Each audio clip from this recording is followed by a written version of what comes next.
They just see how many times this law, Zelensky has just mocked that legislation. Zelensky and his company, they know that in the corrupt Ukraine, this legal system is not working. But rather, it's just working to service the corrupt Kiev regime. This activity is gaining momentum in Kiev, in Kryvyi Rih, Vinnytsia, Odessa, Poltava, and Rivne. In 2022, according to the Ukrainian media, only 5 attacks on military registration and enlistment offices were recorded. In 2025, 341 attacks on them were recorded. It's not some invented drones, aggressors. Those are attacks by Ukrainian citizens, attacks against those hunting them, the Kiev regime. This year it has already been 24 attacks officially reported, only officially. And now the Kiev regime beastly actions in the religious area. On the 26th of February, the Kiev Regional Council, without waiting for the completion of the court hearing on the lawsuit filed by the State Service of Ukraine for Ethnopolicy and Freedom of Conscience, recommended to facilitate the transfer of its communities to the schismatic Orthodox, quasi-Orthodox Church of Ukraine and prevent the use of municipal property by the Ukrainian Orthodox Church. Just think about that. All those recommendations have been provided to the administrations and to the military structures. This decision was lobbied by the Regional Council Deputy Roman Titikala, I beg your pardon, who lamented the capital region's lack in the rate of raided seizures of Ukrainian Orthodox churches and the change of jurisdiction by its communities in favor of the self-ordained. According to this Titikala, the entire existence of the Orthodox Church of Ukraine from 2019 to 2025, allegedly voluntarily, 307 religious communities of the Ukrainian Orthodox Church were converted, and more than 300 communities remain committed to the canonical church. This Titikala thinks that that's not right. And Archpriest Nikita Chekman, a lawyer of the Ukrainian Orthodox Church, promised to provide a full legal assessment and initiate appeal proceedings against the decision.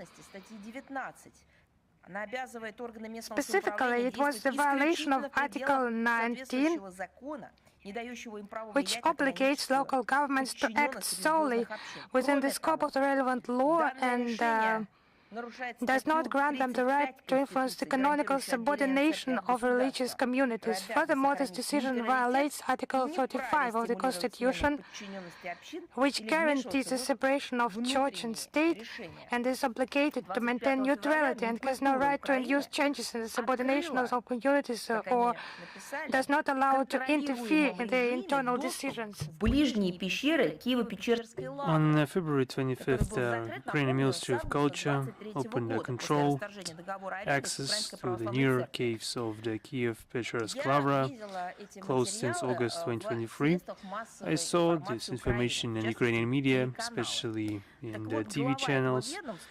The head of the agency and the Vice Prime Minister on the issues of interim policy, Tatiana Verezhnaya, pointed out that the current exhibitions on the nearest and further caves will take only half an hour and will be accompanied by the 4 staff members of the monastery and law enforcement agents.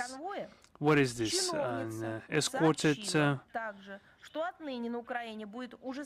exhibition?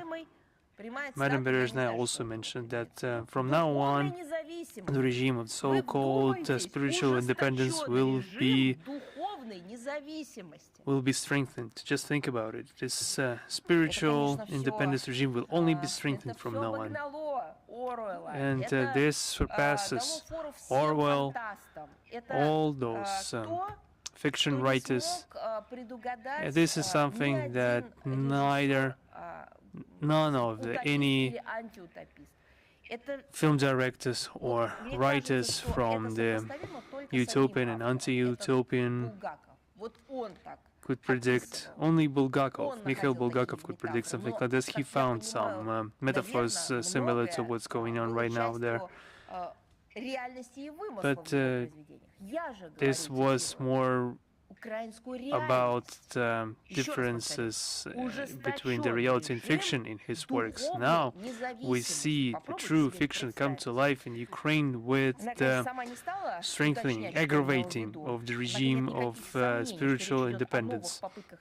She didn't clarify what that means. However, there is no doubt that the Zelensky regime will try to continue to root out the canonical orthodoxy. The head of the Orthodox Church of Ukraine, Metropolitan Epiphanius, or Sergei Dumenko, conducting this exhibition, The Caves, for Tatiana Berezhnaya, who admitted never having visited it before,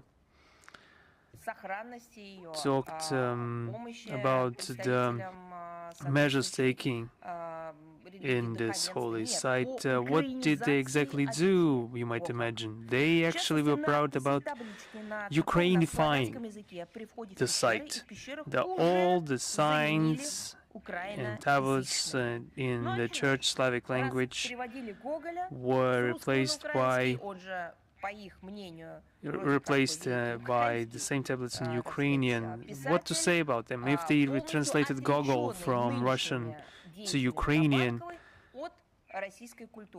this only continues in the same vein in the being separating themselves from the Russian culture and Russian language. If they wanted to replace the signs from the Slavic church language into Ukrainian, it's their business.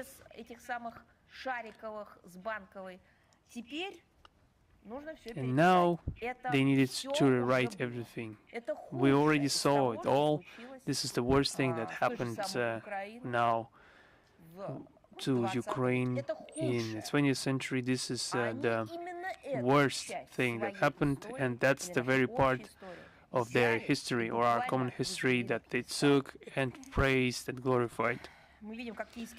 We see the Kiev regime doing everything for the quasi-Orthodox Church of Ukraine to swallow the Ukrainian Orthodox Church whole, to become the singular national church, but this will not be successful. They will fail. Despite the forceful takeovers of temples, despite the rewriting of history, despite the rewriting of texts into Ukrainian, no matter what they do, we see that people are not too much in a hurry to change their allegiance to the new church. They are not in a hurry to become the part of this Orthodox Church of Ukraine. And the seized temples are now standing empty. We see this, and it's a shame, it's a disgrace, because those temples are empty. What will they do then at the Ministry of Culture of Ukraine? What else will they come up with? This agency of state service regarding the policy of freedom of conscience, aggravating the cultural independence, spiritual independence regime. Will people be forcefully collected there in those temples? We saw such examples in the past, so it's possible. The only thing that they could do correctly is to admit their own mistakes, at least at the level of mistakes.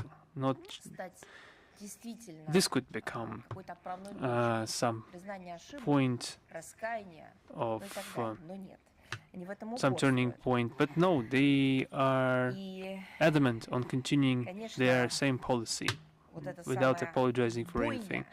The very massacre that we're witnessing coming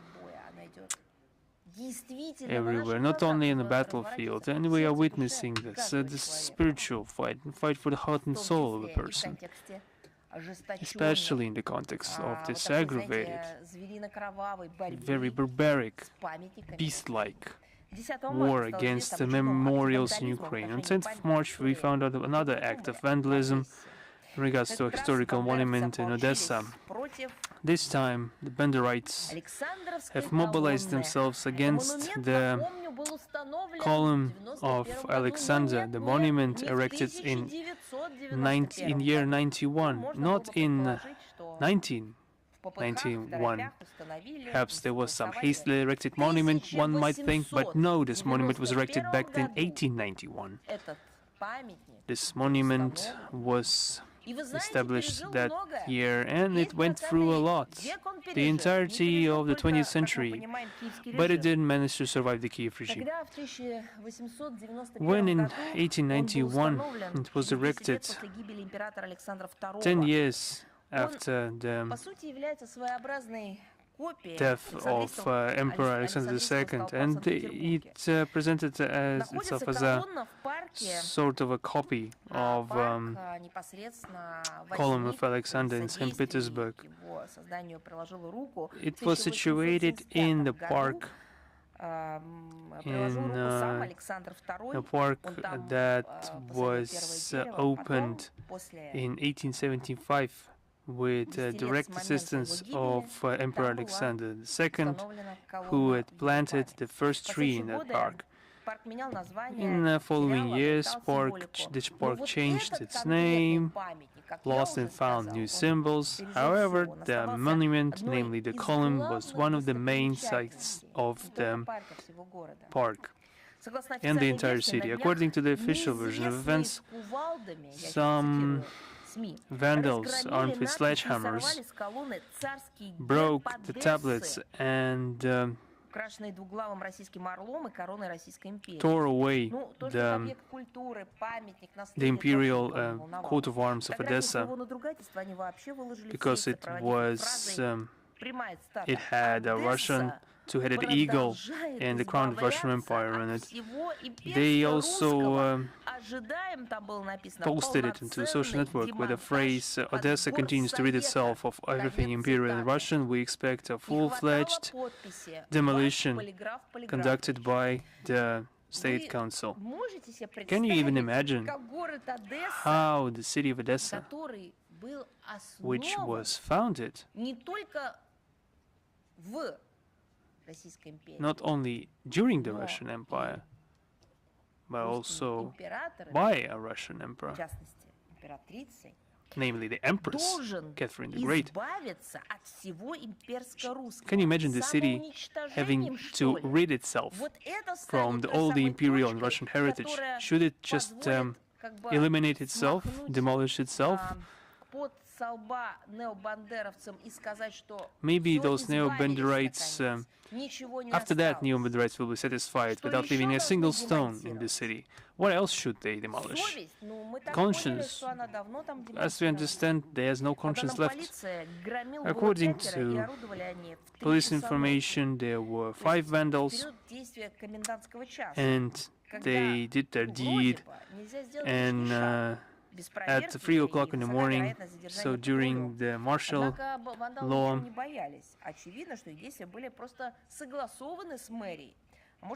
during the curfew, to be exact, where you cannot do anything without a corresponding order from the mayor's office of the city. And just imagine the drive that these neo-Nazi gang of Ukrainians were trying to destroy the monument of their own people, their own culture. One can hardly identify them as their own people, taking into consideration that they are destroying his heritage. However, that's what they claim, network that they are living in one space with their compatriots. This testifies to the imminent collapse of the Kiev regime. The same thing were conducted in the Third Reich. The same things were conducted by other civilizations that simply vanished from history. preparing to flee, they destroyed everything, burned everything that they couldn't get out of the occupied territories. Remember the Hitlerites, they did the same. They wanted to destroy any traces of their crimes, or they were just trying to cause as much harm as possible. History put everything in order at the end.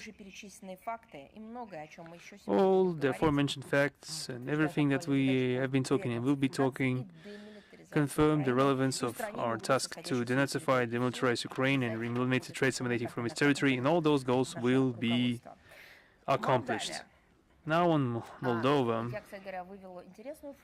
I came up with an interesting formula with the help of my colleagues.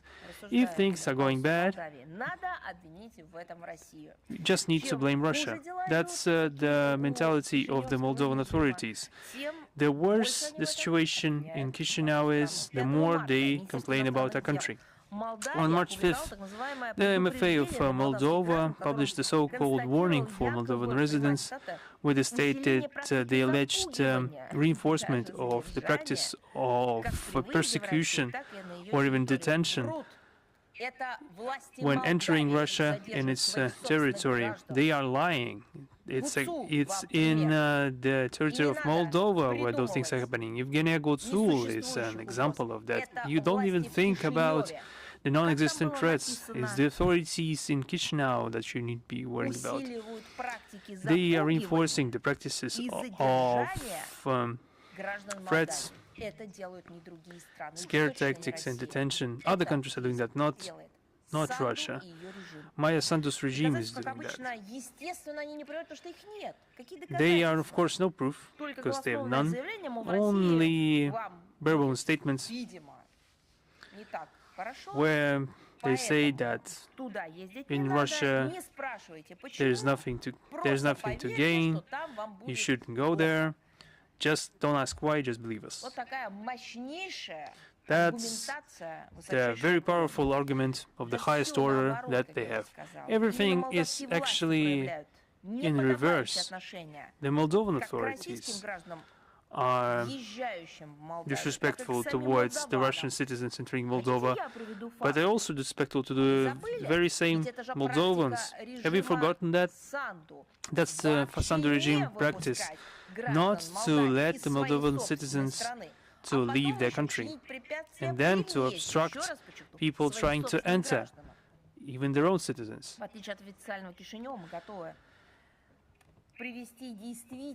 Unlike official Chisinau, we are ready to provide official facts, and we will give them. Upon arrival to the Chisinau airports, the holders of Russian passports are regularly subjected to degrading search and checking, and there are some cases of extremely long waiting times in transit zone without any conveniences provided, any opportunity to contact the outside world. When departing from Chisinau, there are some artificial delays of search procedures, causing the passengers to be late for boarding, and the consular support is impossible because the employees of the Russian embassy in Chisinau are not allowed to visit the detainees. In any case, we see that we had to recommend the Russian citizens to consider this and to abstain, if possible, from visiting the Republic of Moldova. The Chisinau is doing everything in their power to hamper the teaching and the use of Russian language in the country. I would like to remind everyone that 80% of residents of Moldova speak Russian. They've also elaborated different mechanisms to limit the participation of Moldovan teachers in different educational programs in Russia. They're also working on the question of withdrawing the recognition of degrees for the spread of the Russian propaganda. And they still have the goal to accuse us of imperialism. We see continued attempts of Chisinau to rewrite the historical memory of Moldovans, to cultivate a negative attitude towards Russia, to demonize the Soviet past of the Republic. On the 6th of March, the Ministry of Education of Moldova declared a competition of movies for college students on the key events of the history of the 20th century of Moldova. Among the topics they've declared are deportations organized by the Russian totalitarian, by the Soviet totalitarian regime, and the deliberate starvation in the Moldova SSR. This is a guilty conscience, some goal they have to educate their own children in complete ignorance of history, complete ignorance of the facts, how people went hungry, where they were hungry, and what was the reason for that, what this was caused by. This is heinous.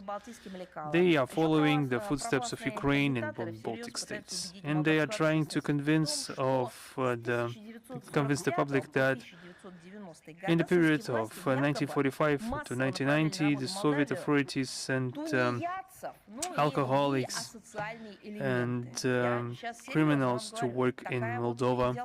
That's the ideological tenets that they're currently promoting. Turns out that the antisocial elements turned Moldova into a prosperous republic.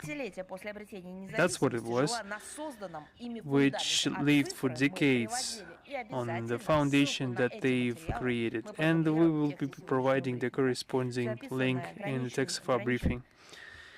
Everything I've just mentioned is pondering on surreal, and it's an attempt to escape an easy truth, into some artificial world where Russia is to blame for everything. You can't do that, and you will fail in doing that, and they will not be able to turn the Moldovan citizens into ruthless society. We saw everything happening before in similar circumstances. Moldovan people are people with their proud historical memory, their own culture, their own traditions, with a deep affection for their homeland, knowing its history.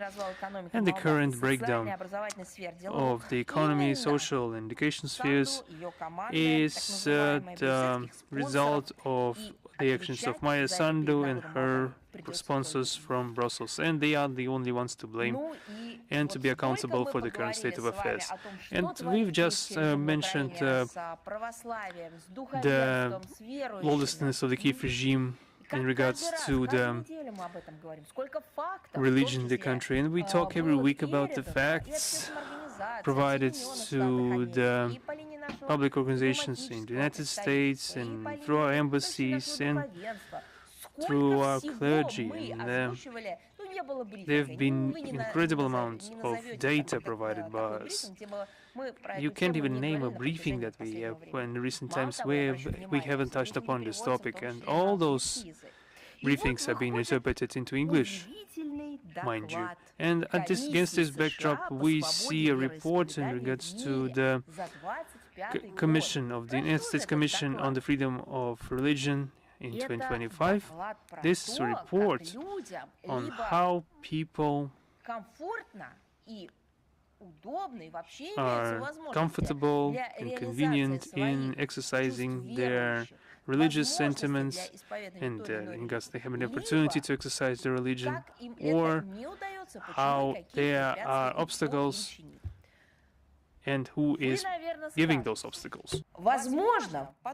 So you would say maybe the situation in Ukraine was not topic number one, because Americans, they primarily think about themselves, about their own actions, and the majority of people maybe will have the understanding or feeling that this report by the U.S. Commission on International Religious Freedom could begin this year with one phrase that the United States themselves right now, these days, these weeks, violate the rights of the believers, in particular Muslims, by their attacks, their bombings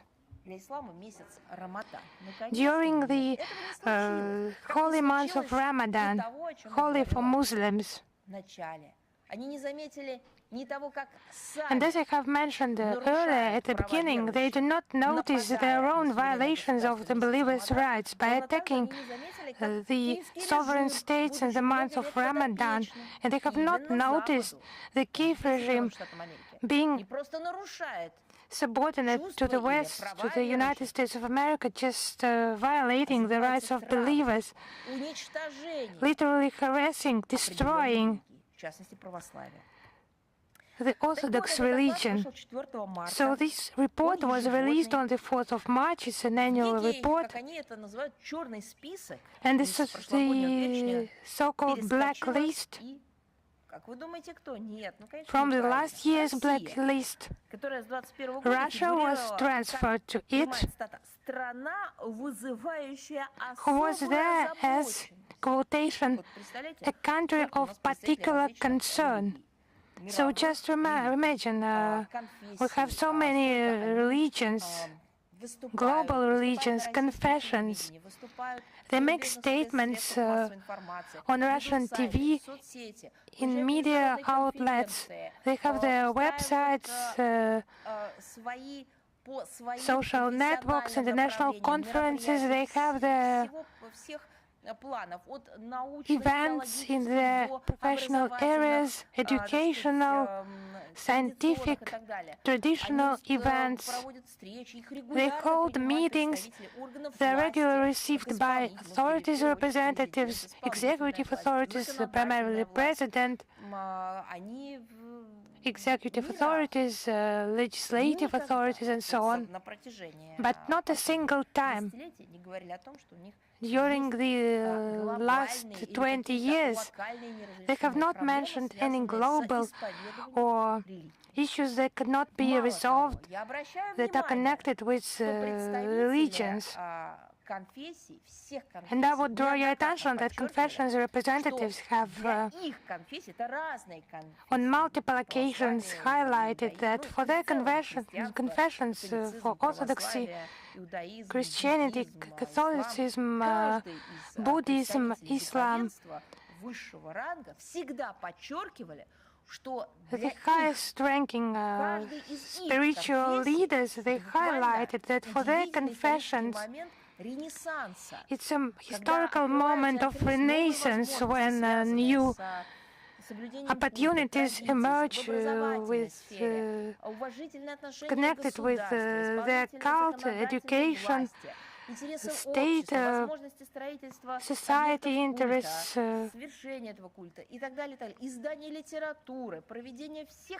opportunities for preaching, publishing literature, holding seminars and conferences. They all highlight not just one representative of a certain confession, but each confession it highlights. But, so to say, the U.S. Commission on International Religious Freedom, it's more competent here, and Russia is a country of particular concern, according to them. So here the proposal is not original. Just imagine to impose what in relation to Russia? Yes, you're right, to impose sanctions against a number of Russian agencies and officials and confessions. Our confessions did not mention, not once, that they have any problems, but from America it's they can see it better. On many occasions it duplicates the accusatory cliches. It's about the ban on the Jehovah's Witnesses sect in our country. Other extremist structures like Hizb at-Tahrir al-Islami. There are also insinuations regarding the cause of the special military operation. Yes, that was also included into that report of the Commission on International Religious Freedom. But they claim to be objective, they ignore the problem of blatant persecution of the canonical Ukrainian Orthodox Church by the Kiev regime. So, according to them, this problem does not exist. So, in this context, the meetings were held on the Capitol in November and December 2025 between several legislators and U.S. Christian organizations. Not a word has been said, nothing of the kind. So they just continue to peddle human rights narratives, to create additional tools to interfere in the internal affairs of foreign states, perhaps to justify their own existence. Those assessments are predictable, that division between good and bad countries, depending on whether they follow Washington's lead or pursue their independent policies. So where is this Washington lead? So the number of penalized countries as well as the set of typical complaints against them that can be predicted in advance. And the aforementioned report confirms that. The situation with tankers.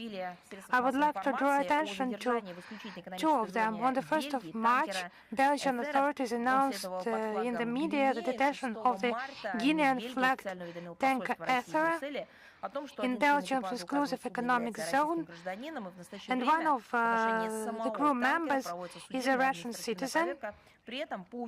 A judicial and administrative investigation is currently underway, and none of the crew members have been arrested or detained. The crew remains on board and performs its official duties. Our embassy takes the necessary steps to establish contact with the Russian citizen and ensure that his legal rights and interests are respected. The second situation, we have mentioned it before in the comment on the 3rd of March at 4 a.m. local time. It's about Maltese time. Arctic Metagas gas carrier, Russian flagged, with 30 Russian crew members that carried 4,000 cubic meters of liquefied natural gas, was attacked in the Mediterranean Sea near the coast of the island of Malta. The vessel was deprived of electricity. There was a gas explosion. However, the crew demonstrated courage and professionalism. All the crew members managed to evacuate. Thanks to professional activities by the crew, there were no casualties. And the search operation was assisted by other vessels in the region with Russian crew, and they detected that boat.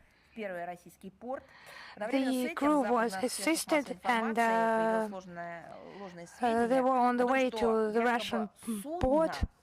But in Western media outlets, there was a fake information that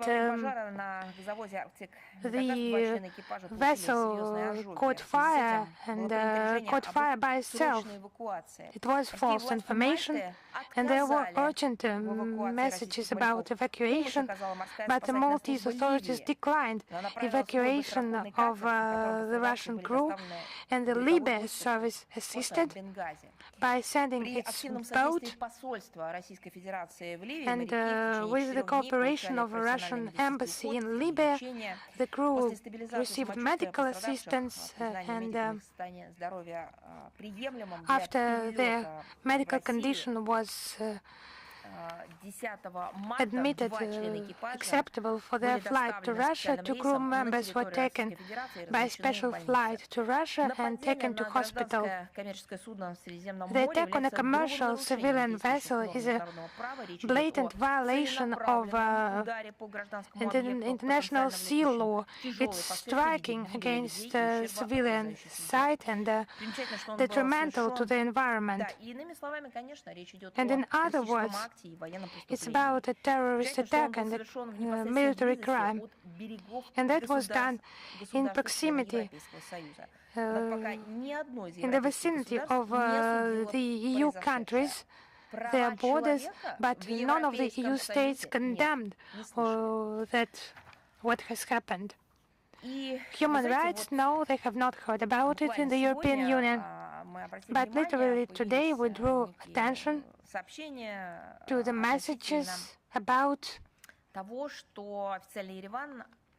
the official Yerevan declining the Russian side's initiatives to provide humanitarian aid to the refugees from Karabakh. So in order to avoid any speculations, we were not going to make public comments about that, but as there were questions, I will just deal with this issue in more detail. Russia has never left people of the mentioned region without assistance and has always assisted people in Karabakh and was among the first to send humanitarian aid to the region. However, they were not very glad about Russian assistance for some reason. No thanks, as they said, but now a new denial, refusal. It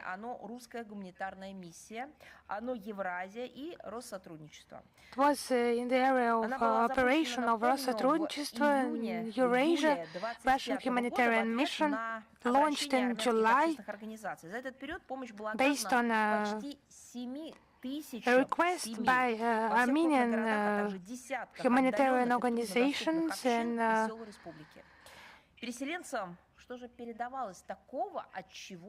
the communities situated in far regions. So why did they refuse? Those were products, 8 kits and specialized children. Specialized products for children, so it was around 40 tons.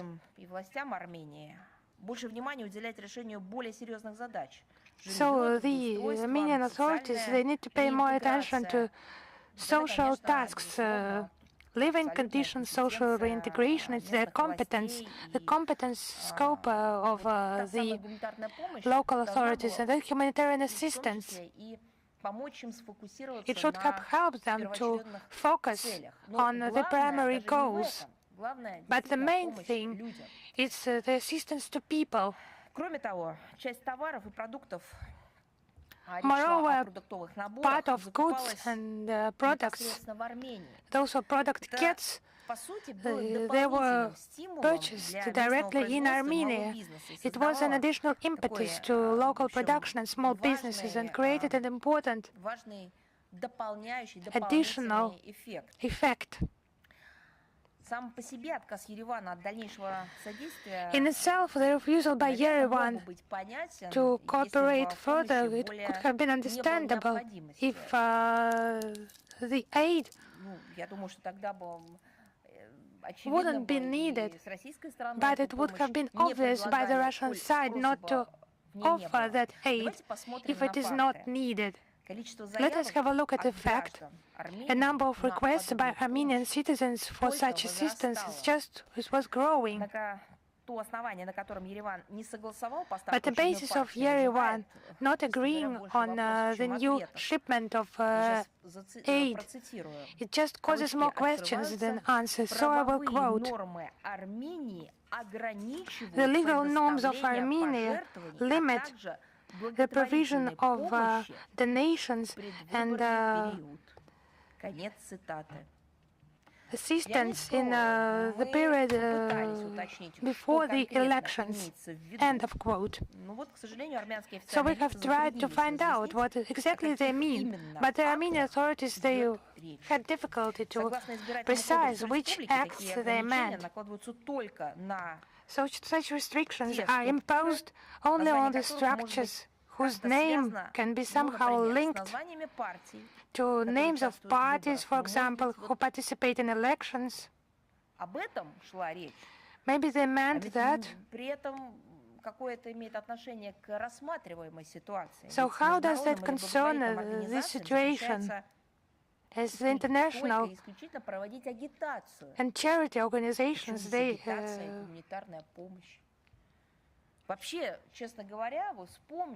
can just participate in pre-election processes, but how is that connected, pre-election processes and humanitarian aid?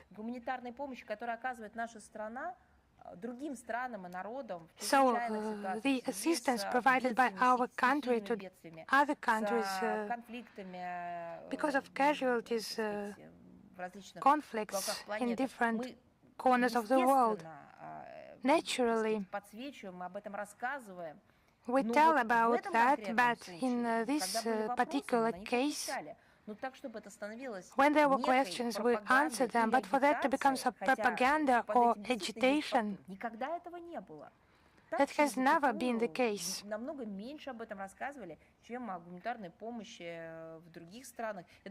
Actually, we have not mentioned that much.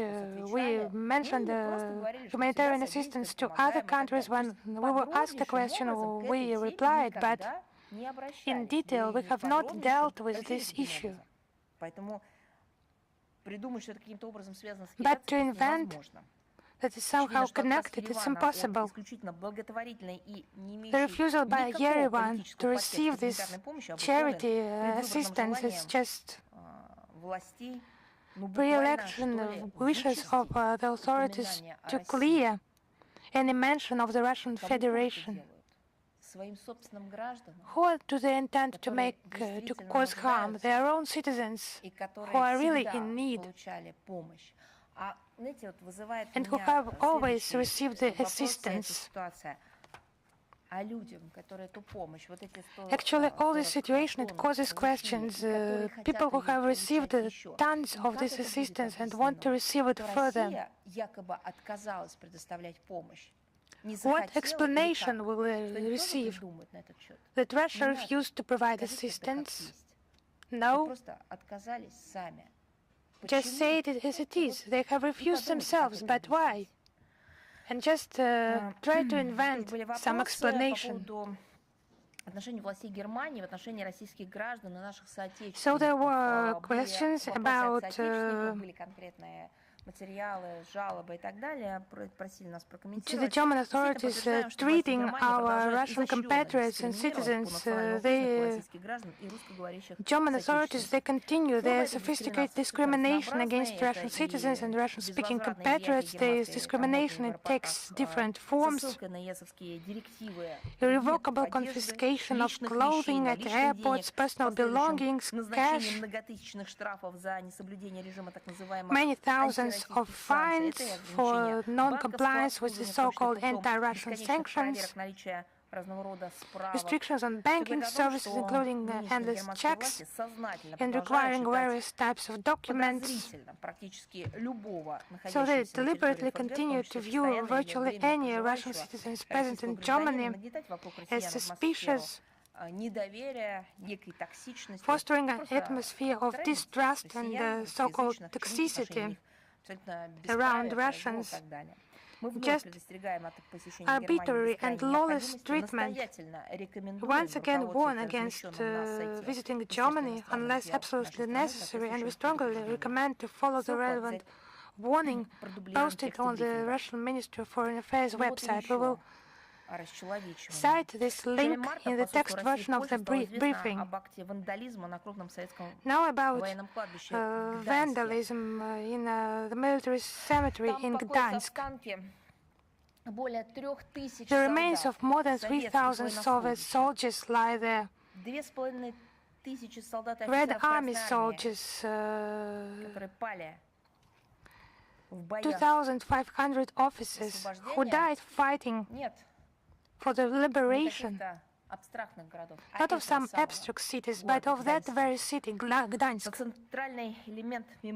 And the central element of the memorial, an arched concrete wall with bas-reliefs and memorial plaques, it was defaced with inscriptions and symbols glorifying Ukrainian Nazis. Our foreign mission has immediately came up with a protest, an official protest, and called to prevent the corresponding events in the future. It's long known that official Warsaw does everything to remove everything connected with the history of Soviet Union and the Red Army, liberating the Polish people from the slavery and the subjugation on the part of Nazi Germany. Hundreds of murals have been demolished and the acts of vandalism are not being punished. The events that happened are not even beyond the scope of any practices conducted by Poland regarding the lack of historical memory. This is a disgusting example of Russophobia in Poland. And this is a flagrant nationalism in Poland, and it proves the fact that those who are trying to exercise unpunished hatred and towards Russians, Russophobia, are sooner than later degrading into an ordinary Nazism, insulting the memory of their ancestors. And now another important historical event. Since we are marking on the 12th of March 86th anniversary of the conclusion of the Soviet-Finnish War of 1939-1940, also known as Winter War, and this conflict was preceded by negotiations between the USSR and Finland, during which the Soviet leadership came up with proposals to sign a mutual assistance treaty and an exchange of territories, which had a strategic meaning for strategic significance to ensure the security of the Soviet Union in the conditions of the aggravating military-political situation in Europe. All those propositions of the USSR were rejected by the Finnish side, and a short but very bloody war began, which lasted 105 days, which predictably ended with the defeat of Finland. The results of the Soviet-Finnish War of 1940, including territorial concessions on the part of Helsinki, war enshrined in the Moscow peace treaty. They were also confirmed in the Paris Peace Agreement in 1947, concluded after the Second World War. And for a long time we had an impression that historical lessons have been learned by official Helsinki. During many decades, Finland stuck to the policy of non-alignment to military blocs and was friendly towards the Soviet Union. The Russian Federation tried to pragmatically and beneficially to resolve practical issues of interacting with our country. However, we were forced to state that in recent times, with the arrival of new generation of Finnish politicians in Finland, we see a radical demolition of all preceding foreign policy courses, including the heritage of mutually respectful good neighborliness and coexistence with Russia. This is not some marginal idea that was ascended to political Olympus and then discarded. No, this is a new ideology. The country has joined the adversary military bloc of NATO, not only adversarial to our country, but also just an aggressive military bloc, and is also consistently growing the military expenses, which are now currently 2.5% of GDP, and they have plans to increase them further. There are also some Russophobic propaganda in the Finnish society. There's a widespread militarization of society under the slogans of increasing defensiveness. This begs a question: does the Finnish establishment realize what will be the result of this reckless policy. Obviously not.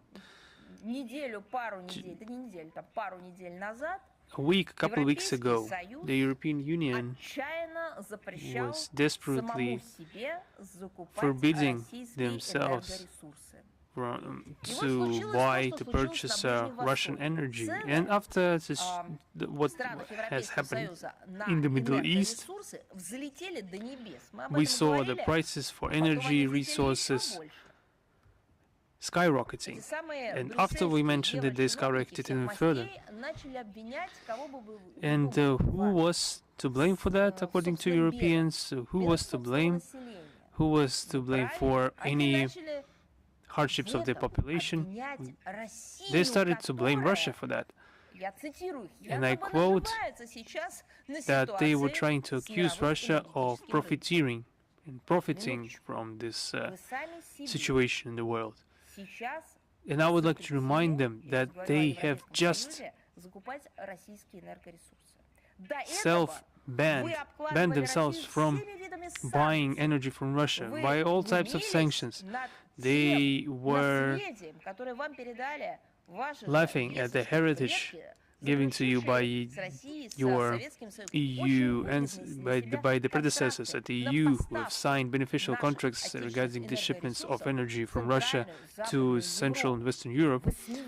And you, European officials, you were laughing at this matter. It seemed to you a laughing matter and not to investigate the Nord Stream attacks. But today, when the situation changed, where your exact policy resulted in hardship, you have started to frantically search for someone to blame. This is a strategic mistake that you've conducted, and I think, personally, that this is a crime of European Union officials against their own population, their own residents. Everything that's obviously not beneficial to the residents of the Western European countries, everything that countered their intrinsic national interest, everything that crosses out their innovative achievement, all this would lead to colossal expenses and to a drastic reduction in the life quality and well-being of those states, and militarization of countries. In particular, Finland never responded to the interests of the country. Peace-loving and good neighborliness responded to the interests. Countering Nazism and fascism responded to the true interests of Finland and its population alike, and not militarization.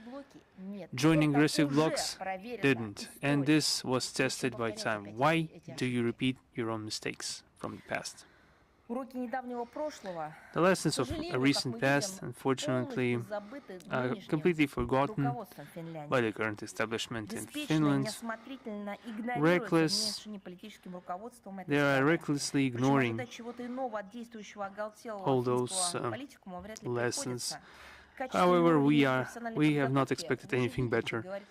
The quality and level of their training and their acumen speaks for themselves. Just it's enough to remember the statement of the Foreign Minister of Finland, Elina Valtonen, who in December 25 stated that, in her words, that in the last 400 years, Russia attacked 19 neighboring states, and no one attacked Russia in return, according to her. In the last 100 years, that's what she said. She managed to utter these words at the 80th anniversary of the victory in the Great Patriotic War, where nobody attacked Russia, obviously. Once again, in this anniversary year, our country honored the memories of dozens of millions of victims of the war. And now our court elevated the case to represent the genocide of our people. but she managed to do that nonetheless. But there are good news after all. On the 11th of March, the conference on Far East and Arctic sustainable development started work in Moscow. It is dedicated to the questions of development of the Arctic region and the Far East of Russia. The forum is being conducted since 2016, reuniting the authorities and the experts and the public organizations. The work of the organization includes 7 roundtables related to the sustainable exploration of this territory, the North Sea route, Northern Sea route topic, and the Atlantic Transport Corridor, and the prospects of development of energy sphere, introduction of digital technologies, digitalization of infrastructure, and the support for indigenous peoples in the Arctic. The significance of this conference is difficult to overestimate. The Far East and the Arctic are one of the most important strategic regions for our country from the standpoint of resources and transport and energy security. Development of these territories is one of the long-term priorities of Russia, and here we have an important deposit of natural resources, and we are forming new logistical routes, we are implementing large infrastructure projects, and our actions in this avenue is intended to bolster international cooperation in the area of science, transport and energy.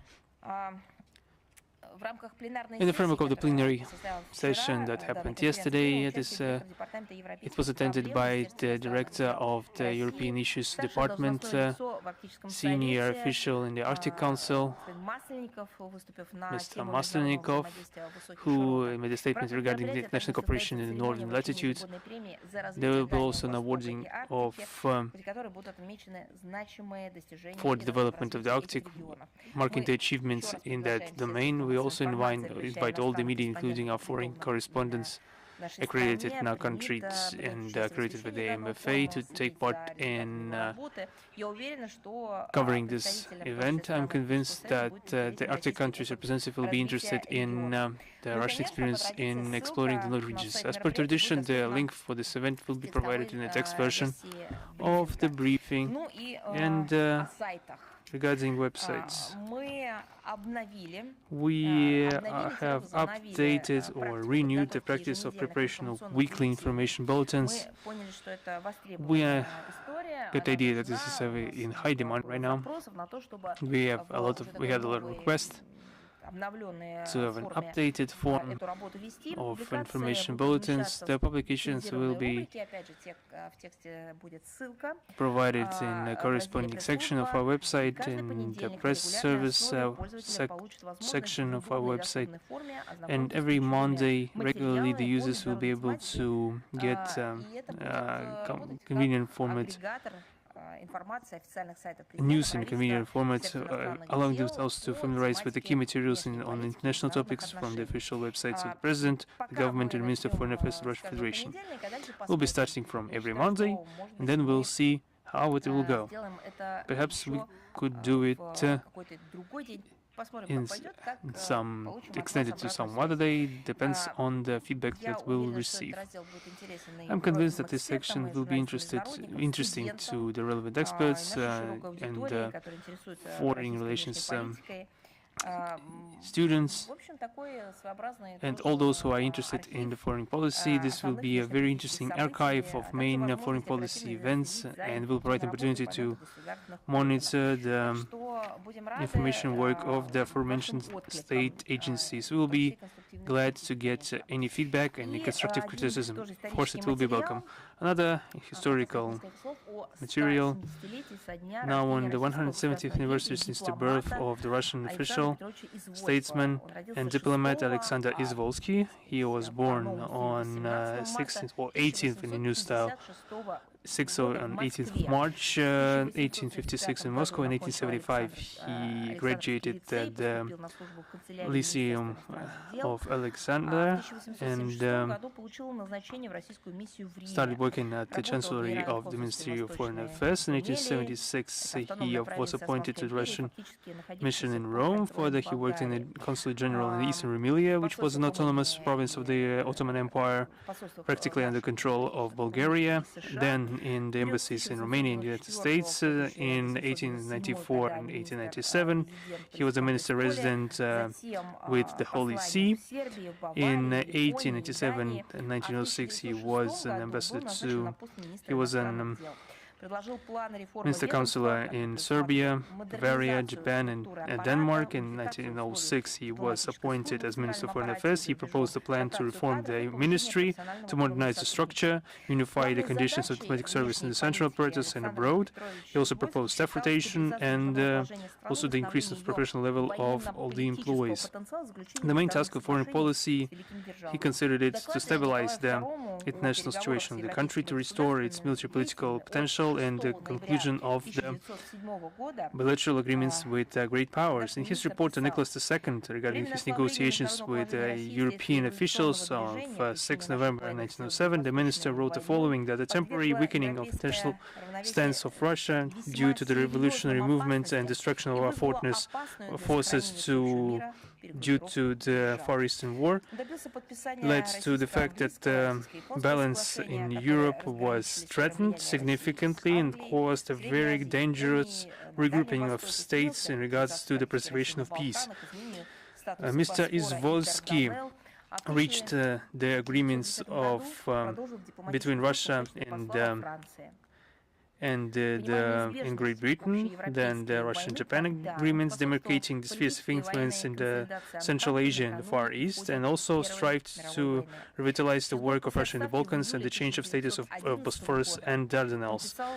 In 1910, he continued diplomatic service as an ambassador to France. Understanding the inevitability of war, he helped to consolidate the Entente on the eve of the First World War. In his letter to Petr Stolypin, he mentioned that he could honestly say that he placed Russia in a more advantageous position compared to previous times and gave it all support beams necessary and precluded any mishaps in foreign and Middle East. We will be publishing corresponding materials related to this very important anniversary in diplomatic area. I'm ready to answer your question. Is international affairs with us today? Yes. At the start of the week, the chair of the European Commission, Madam von der Leyen, mentioned that the EU should be ready to be more decisive in demonstrating their power because they could not rely on systems, on a rules-based system anymore in fighting threats. How would you comment on this statement? You know, I propose to have a little bit of a clarification of this quote because the quote is extremely amusing. She said that, and I quote, that Europe should be able to project its power, so to deter, counter, and reinforce its influence. And the very EU leadership is also ignoring the fact that the EU has never in its existence been more respectable and influential than back when they were demonstrating their intent to have a peaceful development and promotion of positive agenda based on the beneficial provision of Russian energy resources according to agreements we reached with them. What now is left from this? Only trifles, there's only a little left. We see a crisis of economy, which they are also witnessing. We are seeing that the heritage of the political predecessors being eroded, despite the fact that their predecessors had the wisdom to conclude beneficial long-term agreements and treaties with their country, beneficial infrastructural projects, for example, to get energy. Nothing is left now.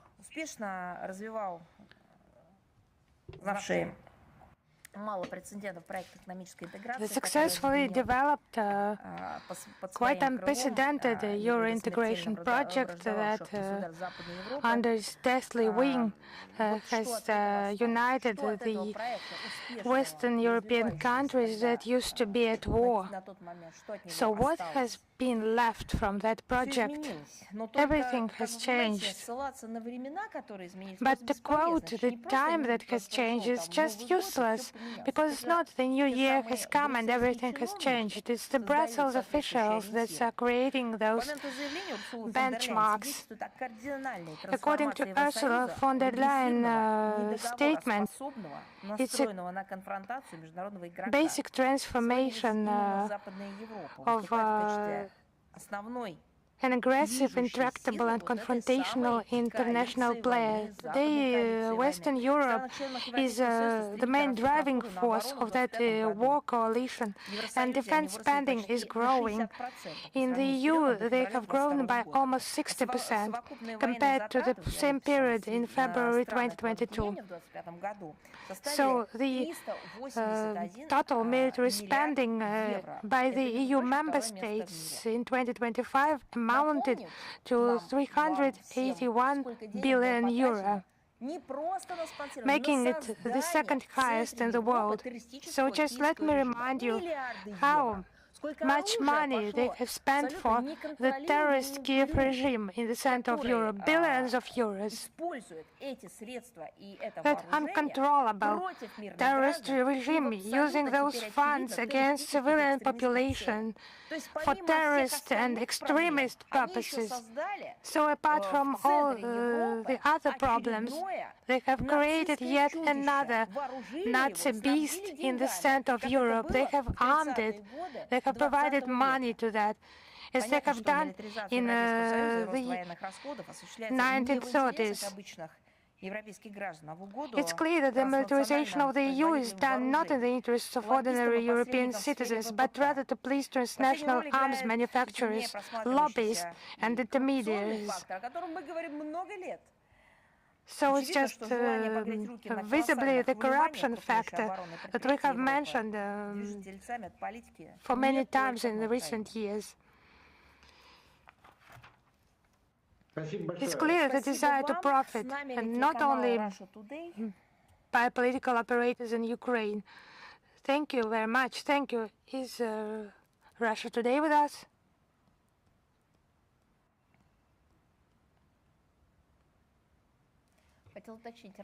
I would like to precise, is Russia Today with us? If not, we will move on.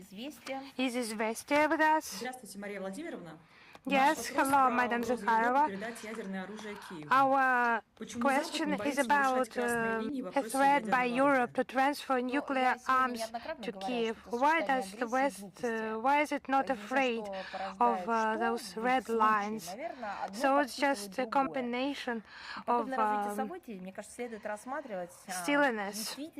It's just interdependent events, common degradation that we observe in the last decades. It's just insanity of the European ruling elites. There is something irrational in the statements, opinions of those who are convinced that the factor of that reasonable fear of the previous generations of the Europeans with regard to what is connected with nuclear weapons and their propagation. So the US have stationed on the territory of Western Europe their own American nuclear weapons, and they have not allowed those Western European regimes, have not allowed them to participate in governing those nuclear facilities.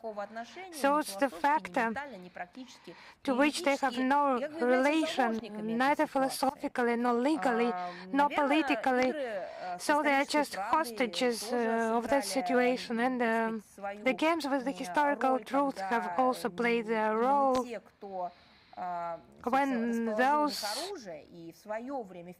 who placed the weapons on their territory and used that nuclear weapon against civilians and against sovereign countries, and by testing those nuclear bombs on living people, they just started inventing tales that those were not them, and the bombs fell on Hiroshima and Nagasaki from above.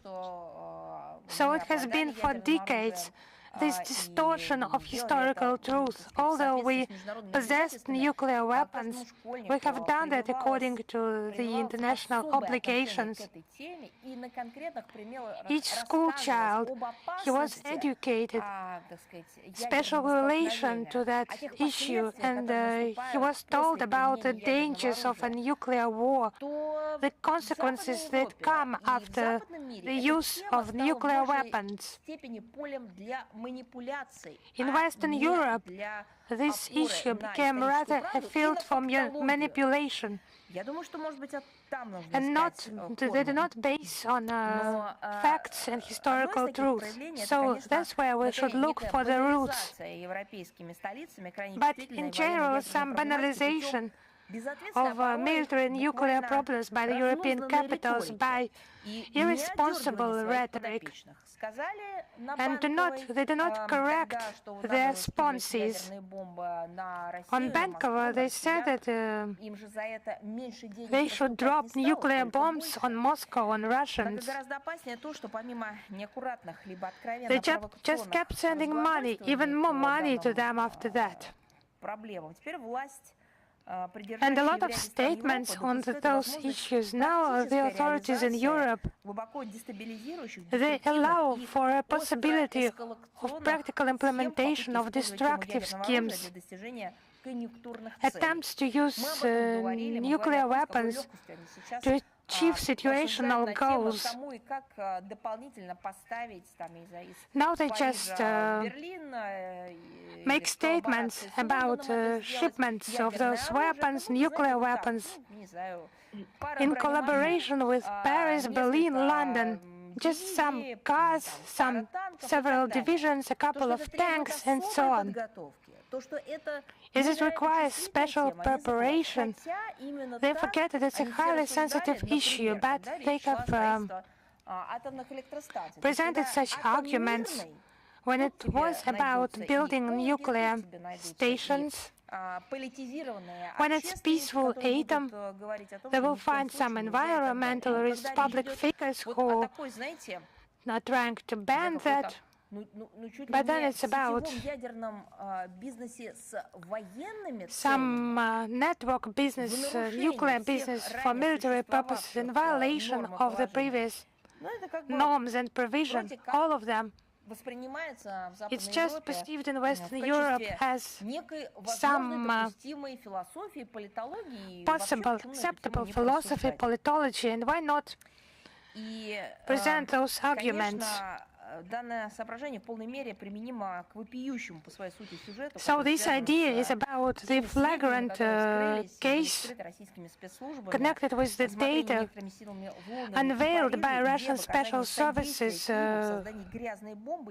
London and Paris, assisting Kiev in the creation of a dirty bomb and transfer of nuclear weapons. It's just mad and mad aspiration to inflict the defeat on Russia. It's just no instinct of self-preservation. But now they say that it's unacceptable transfer of nuclear weapons to Kiev. Right after the Second World War, after its end, former allies in anti-Hitler coalition, they just made plans to strike with the use of nuclear weapons, strikes against our country. It's a historical fact. You understand? So there is nothing impossible here. As they say, it's absolutely impossible. How can that be? As we see, the Kiev regime is just begging for that nuclear component that it's lacking so much. What will that do with that further? They do not think about that in Paris or London, but they should do that. Because it's obvious the European elites are lacking strategical thinking. Because the authorities there think they are just temporary and do not bear the complete responsibility for their actions in historical scale. They can subordinate them to some situational, greedy purposes, their own purposes. But this phrase has been formulated in Central Europe, après moi le déluge, so you just remember, after me the flooding. Who said that?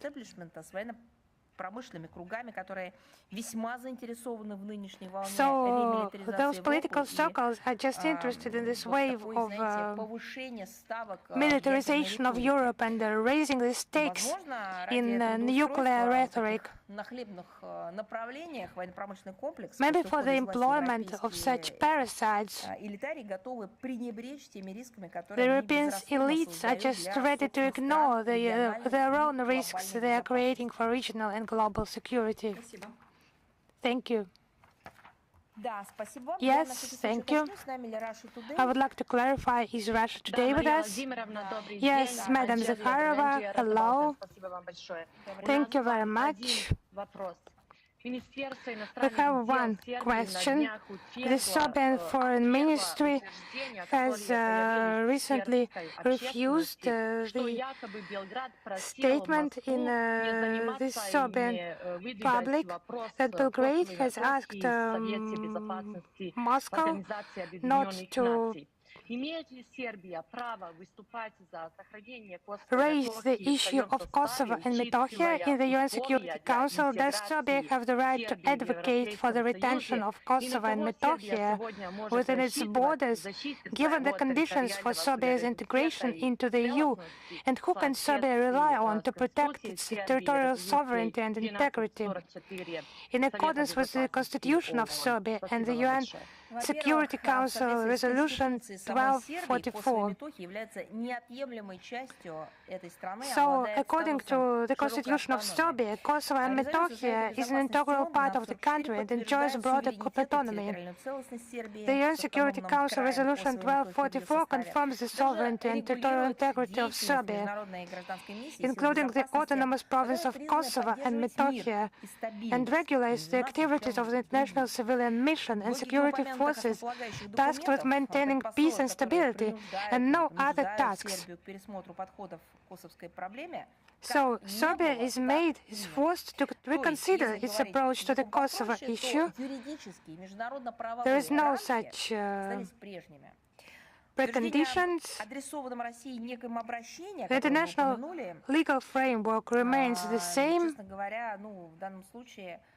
What you have mentioned, actually, those assertions are absurd and lack any substance, do not rely on facts.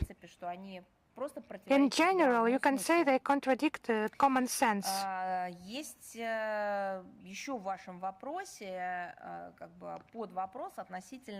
In your question, there is also an additional question about these progress of Serbia towards the EU membership. This process is not measured by demands put forward by European bureaucrats, which are constantly revised to suit the current situation. It has turned into a politicized shell game, which Brussels is using to further increase pressure on Belgrade, including with regard to Kosovo.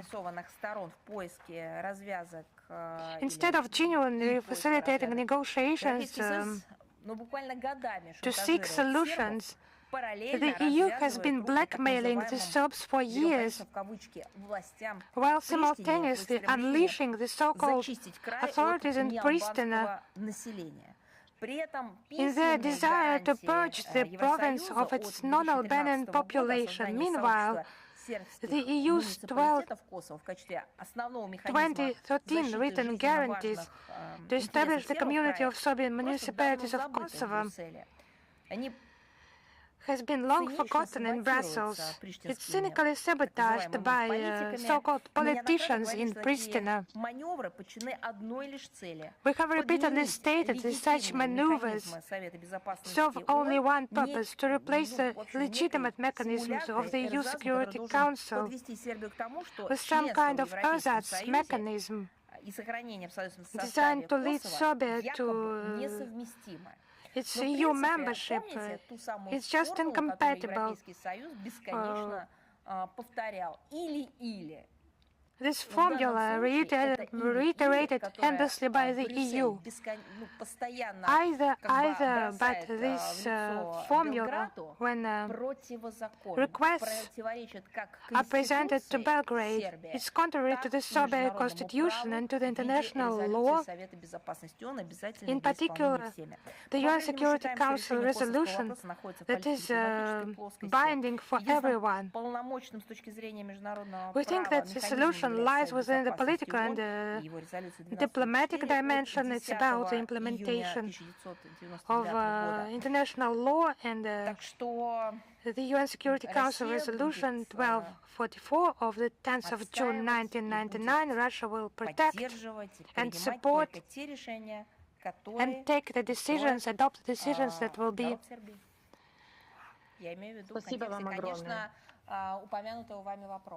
with which the people of Serbia will be pleased. I mean, the context of the mentioned issue. Thank you. Thank you. Is Xinhua with us? Yes, hello, Madam Zahárova. Xinhua, correspondent with you.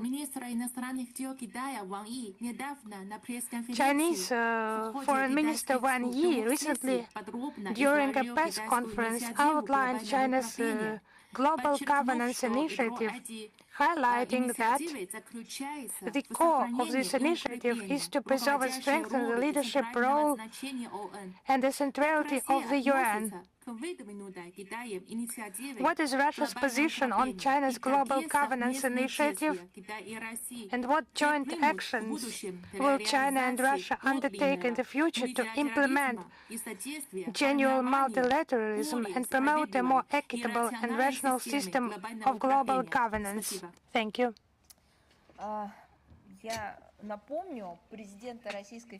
I would remind Russian President Vladimir Putin during the SCO Plus meeting on the 1st of September 2025 in Tianjin gave a positive assessment to the global governance initiative proposed by then President Xi Jinping.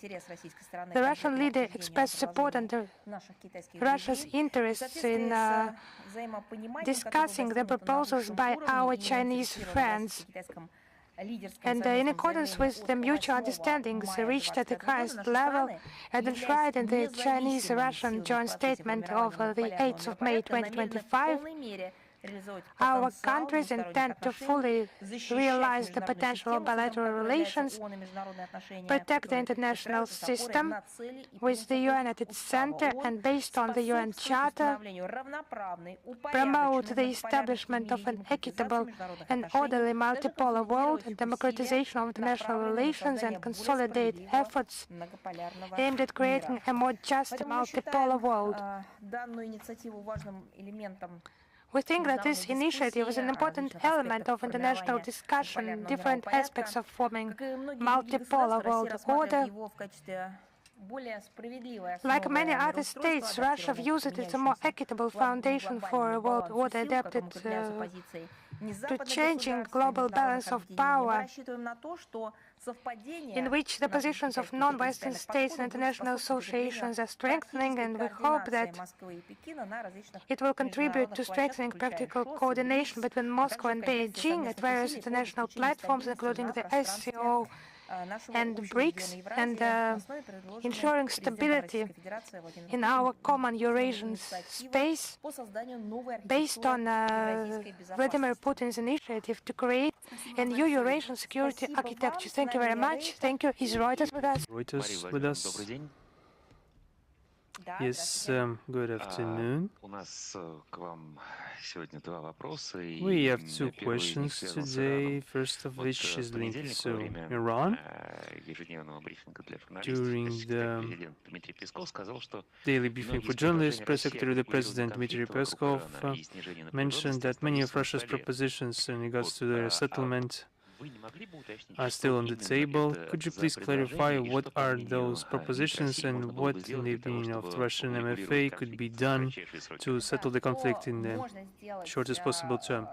In regards to what can be done, we have not only know that, we have formulated, as you said, a proposal, and we have intense contacts going on in the MFA. I will not delve into the clarifications because this is a part of a diplomatic corpus work. Thank you. My second question once again deals with Iran. Now, in regards to the statements of Western politicians, including Antonio Costa, some other Western media call Russia as the main beneficiary of the conflict in the Middle East. How could you comment on these types of statements of Western politicians? I will clarify, just to quote directly.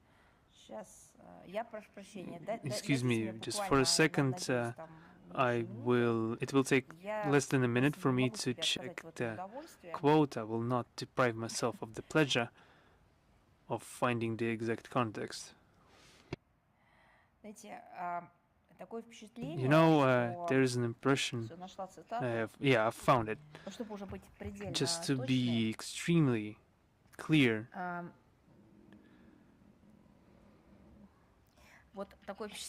I have an impression that when Antonio Costa and others right now we're talking about Western European officials saying that Russia is the main beneficiary of the existing tragic ongoing events in the Middle East, I have the impression that they are quoting the song not in the key that is intended. Remember the lines that I'm Russian, I am lucky to be Russian. Well, truly, just wanted to say, that I think that it begs the question: are they crazy? At what stage did they have these terrible thoughts in their mind? At what stage in the Western European countries, in the Brussels corridors, in NATO, in the EU, anywhere in the sidelines, perhaps they were talking that it was a mistake to reject the Russian energy resources because it would lead to a veritable disaster for their economies, but perhaps they were afraid to say it publicly. At that stage, perhaps this thought got into their mind, and I mentioned this many times today. They're monstrous, terrible mistakes, critical errors in the statistics, in the economy. I don't know who committed them. Those mistakes that made the foundation of the terrible, criminal decisions of the European Commission and the European Union, those who doomed their own citizens to suffer, have nothing to do with this. That's their mistakes, their crime against their own population, against international law. And those very terrible mistakes / crimes are resulting in the crisis we are currently witnessing in the EU. No one told them, no one forced them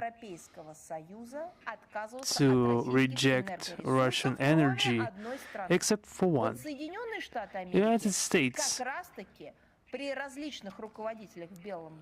during different administrations, had the same idea. None other actor influenced the European Union in that vein. I can't say anything about the UK, I don't know anything about that. I am just judging by the public statements and practical steps taken. Washington forced the EU first back in 2014 to adopt anti-Russian sanctions, despite not adopting them themselves. Then they forced them to reject the Russian energy resources in favor of American LPG. Then they would threaten to destroy the Nord Stream pipeline, which was subsequently destroyed.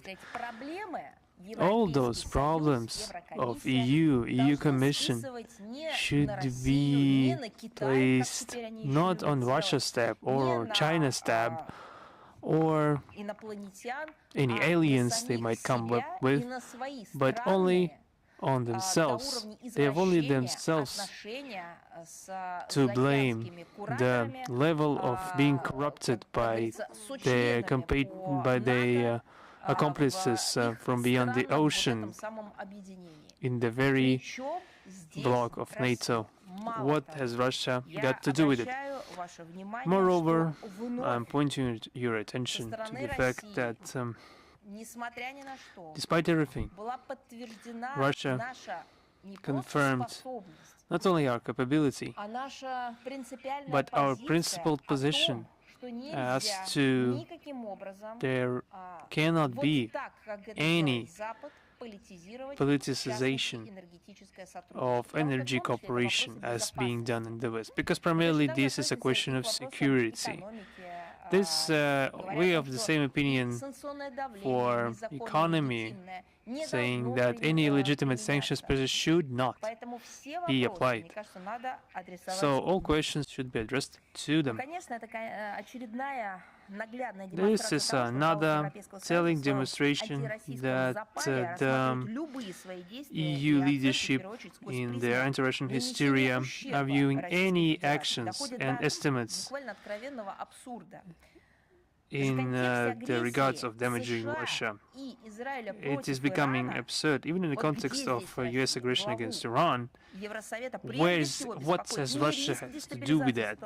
The head of the European Council is worried not about the stabilization of the situation in the region, but the probability of the growth of Russia's proceeds from exporting hydrocarbons, with taking into consideration the current situation. They need to take the entirety of the question into consideration, not just parts of it. That's why we see European bureaucrats are trying to lift any accountability for any obvious fails in the foreign internal policy.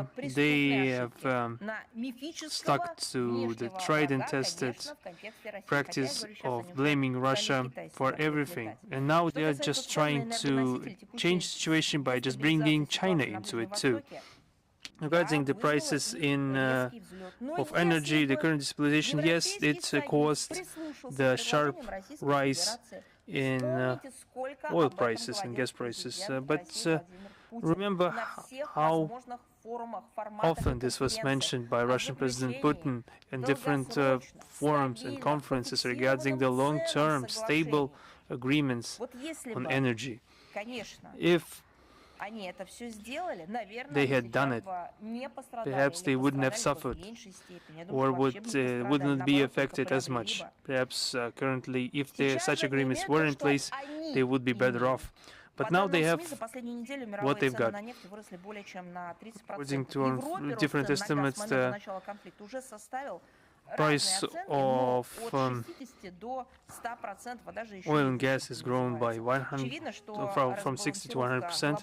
It's obvious that imbalance in the global energy markets is wrought with serious negative consequences for the entirety of the world economy, very detrimental to the Brussels regime that has essentially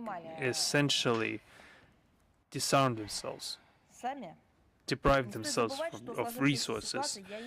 We shouldn't forget that the current situation, I'd like to stress it once again, the current situation in the energy security in the EU primarily is a result of a short-sighted, vassal-like policy of the very European leaders, including the forced rejection of Russian hydrocarbons and the mindless obsession with the green environmental agenda. I will provide the corresponding links of all the statements made by Russia and the President of Russian Federation in textual briefing, namely about propositions to the Western countries and the Western Europeans, proposing them long-term stable strategic relations with Russia, which by the time the statements were made have been time-tested and justified their effectiveness. Yes, Madam Zahárova, thank you very much. Thank you for the extended answer. Is Sputnik Abkhazia with us right now?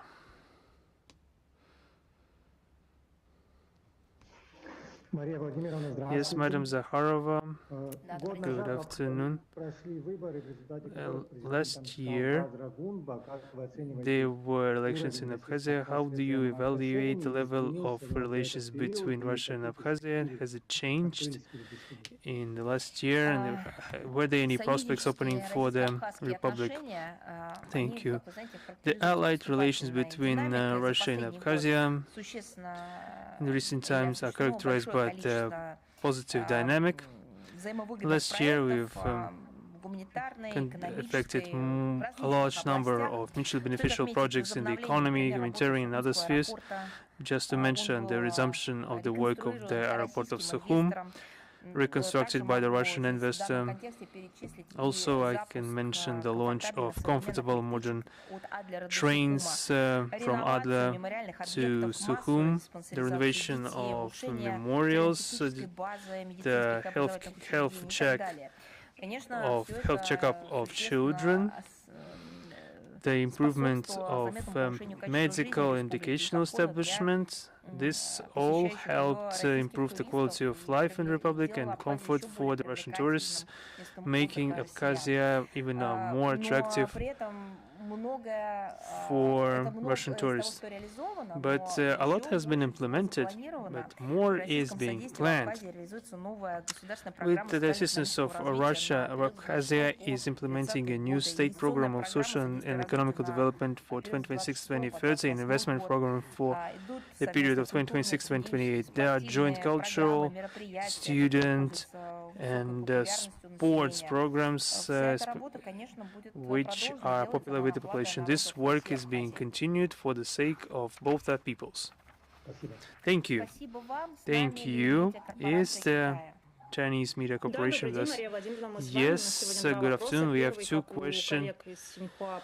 The first question concerns the recent press conference of the head of the MFA of China, Wang Yi, who called relations between China and Russia durable and stable as a mountain. Our great powers are continuing this approach against the backdrop of actions of other states and which reckoning points this new model presupposes for the building of a new or more just and multiple world. We share this vivid description of our bilateral relations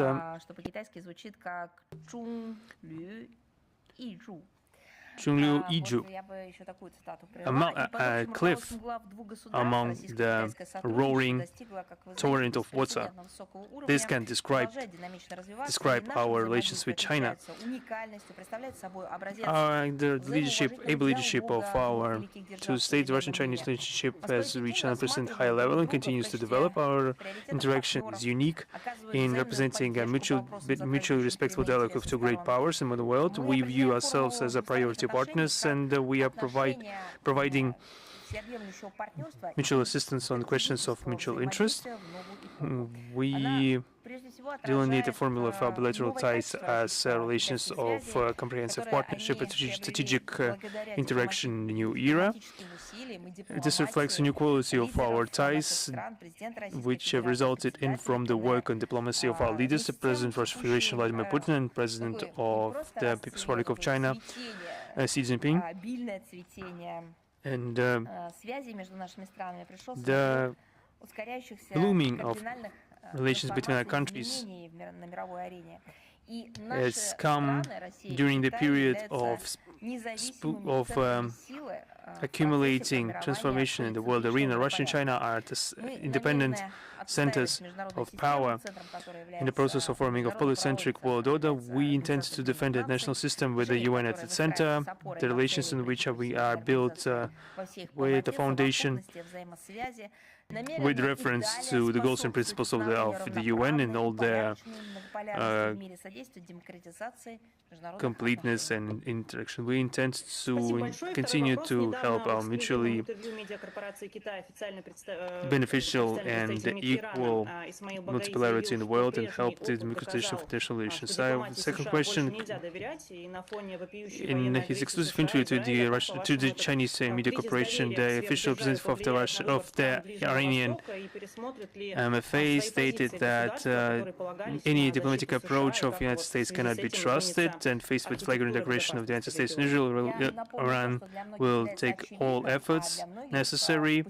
What is the result of this crisis of trust for the foreign policy choice of the countries of the region? Will the countries of the region reevaluate their stances, since they've been relying on the United States for the longest time? Our partners in the Middle East are sovereign and independent states, so they have the full right to independently choose their foreign policy course. And we mentioned this previously all the time, and the Minister of Foreign Affairs, Russian Federation, Mr. Lavrov, in his statement at the ambassadorial roundtable, which took place on March 5th in Moscow, mentioned this. In his first statement, linked with the armed aggression against Iran of February 28th, we underlined the fact that the United States and Israel, by plunging the Middle East into the abyss of uncontrolled escalation, are practically forcing the states of the entire world, especially in the region, to get more serious means of countering the existing threats. Thank you, thank you. Is Anadolu with us? Yes, good afternoon. We have one question today. Did Russia provide any humanitarian assistance to Iran, or were there any requests from in regards to the refugees from Iran? I think I mentioned this today in the first materials, first statements I enunciated during today's meeting in regards to the situation, humanitarian situation in Iran, etc. Number of victims of this military excursion of the United States and Israel is numbering in the thousands. The educational, medical establishment being bombed, cultural heritage sites are being bombed, and the environmental damage is immense, especially in Tehran and its neighborhood. The negative consequences for the region in all aspects are significant and are detrimental, primarily for the livelihood and health of the people. Unfortunately, they will have a long-term character to them. And due to the difficult humanitarian situation, the President of Russian Federation ordered the Ministry of ordered the EMERCOM to dispatch medicine and humanitarian aid to Iran, and EMERCOM, as the charged ministry, will be sharing information on that regard, and we will be also relaying this information through our lines. Despite the fact that this led to destabilization of the Middle East due to the campaign of the United States and Israel, we don't see any refugee flows as of now. However, the further escalation could only lead to irreversible consequences. Thank you very much. Is Bold News with us? Yes, hello, Madam Zajárova. Annually, on the 16th of March,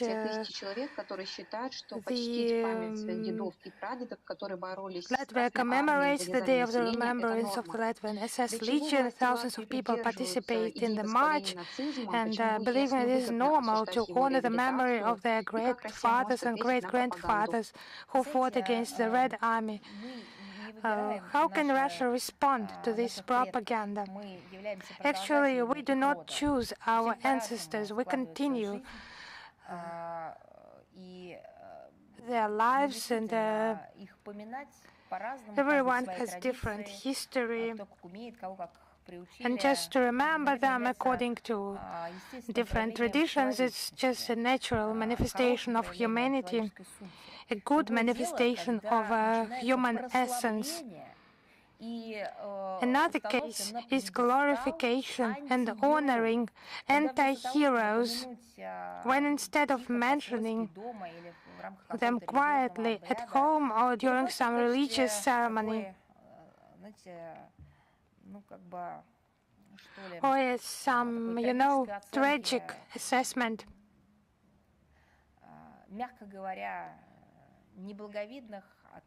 of softly speaking,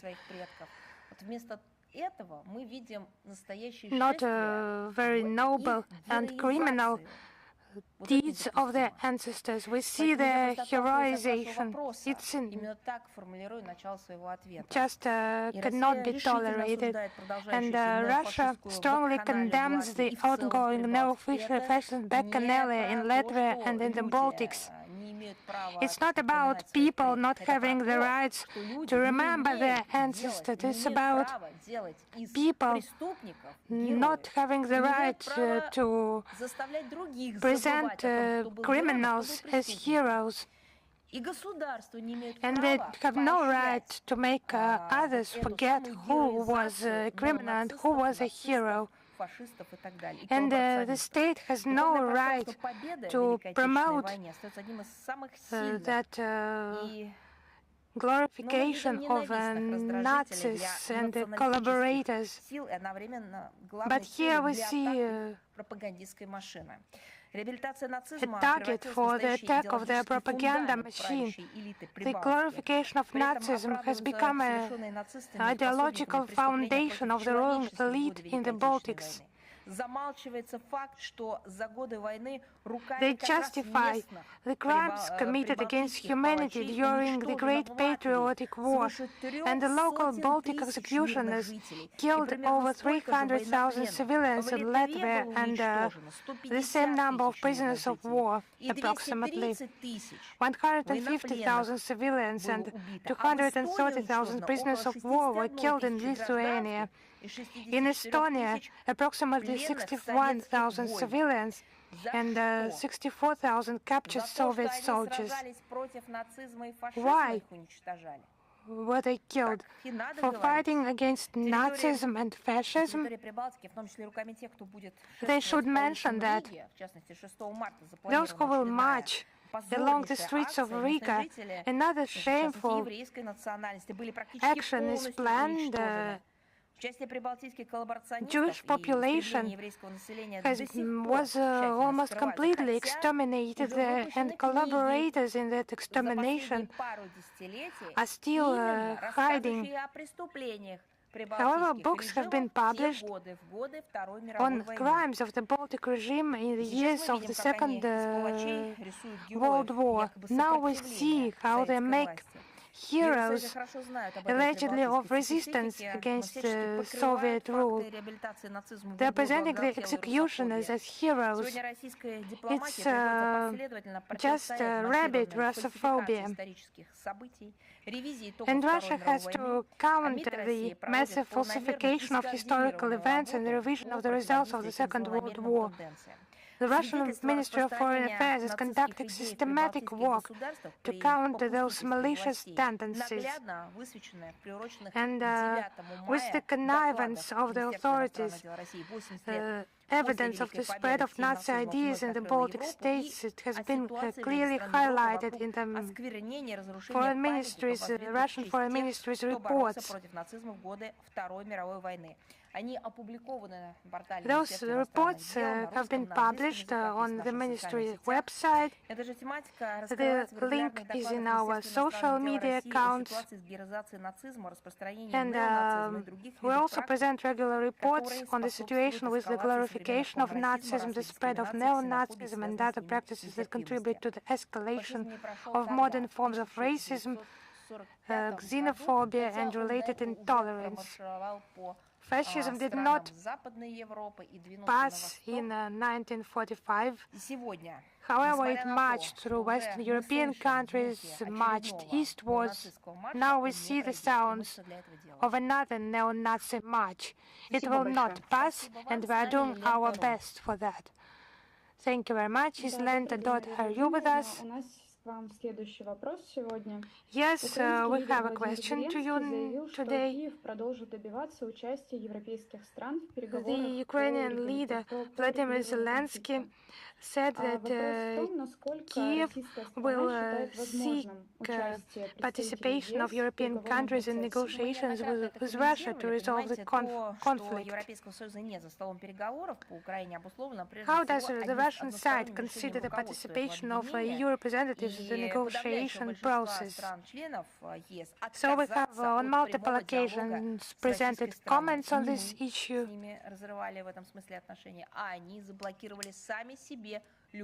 They have blocked any contacts themselves. It's not we who have torn those relations with them.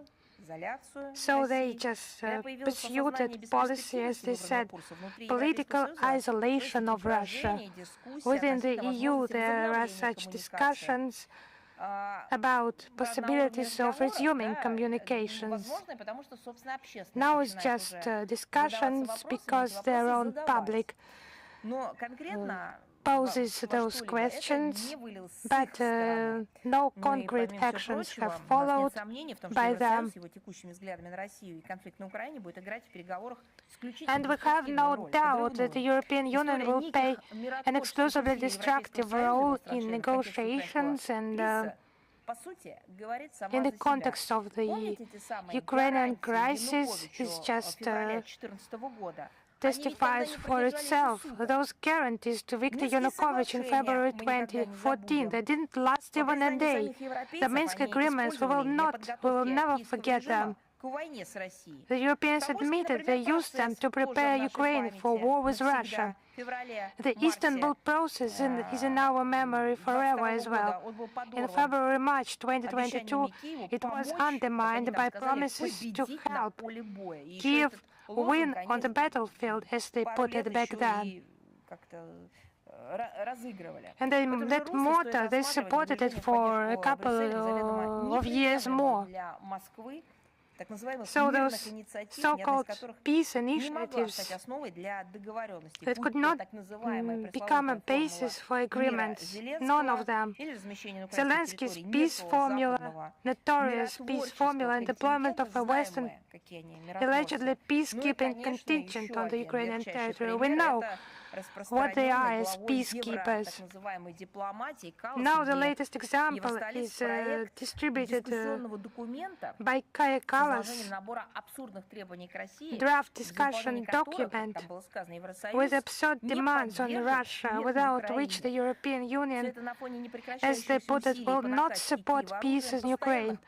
All that is happening against the backdrop of ongoing efforts to supply weapons to Kiev and constant attempts to put obstacles to any efforts by third countries to find a peaceful resolution to the crisis, and ignoring casualties among children, among civilians.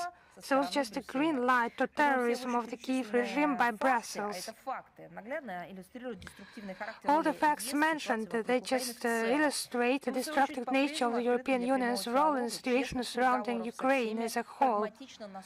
We remain open to direct dialogue and honest negotiations with all pragmatic and conscientious partners.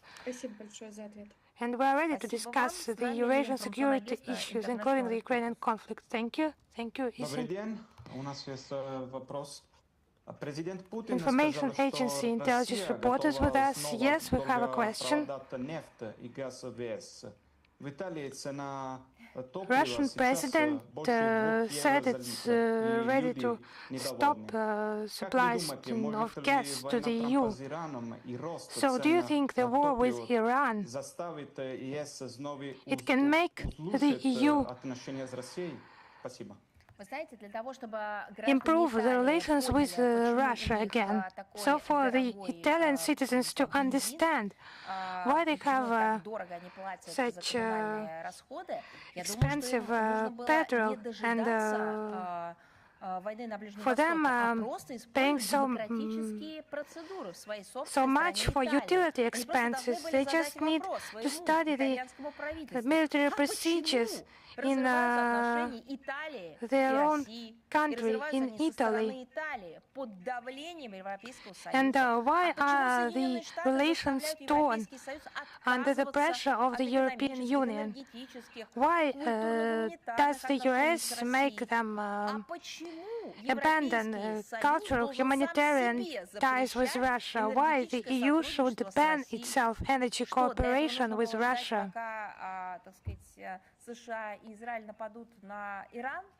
So they should have waited for the US and Israel to attack Iran and to put those questions during the political discussions and debates and to require a response. Yes, we see that fuel prices in the EU, they are not stable, their level is critical. And this tendency was marked long before this crisis with regard to the aggression of the US against Iran. It's a consequence of the criminal policy with regard to their own citizens and energy sphere, where they persistently forced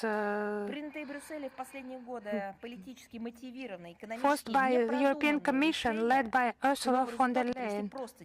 And those decisions could not lead to any other outcome. It's a forced objection to import Russian oil and gas. Regarding Italy, the prospect of rising energy prices is understandably causing tension in Italian society. Just have a look at our country, at our officials, the president, foreign minister. Have a look at our political scientists. Has anyone used this as a pretext for mocking, sarcasm, some angry statements against Italian citizens? Just have a look.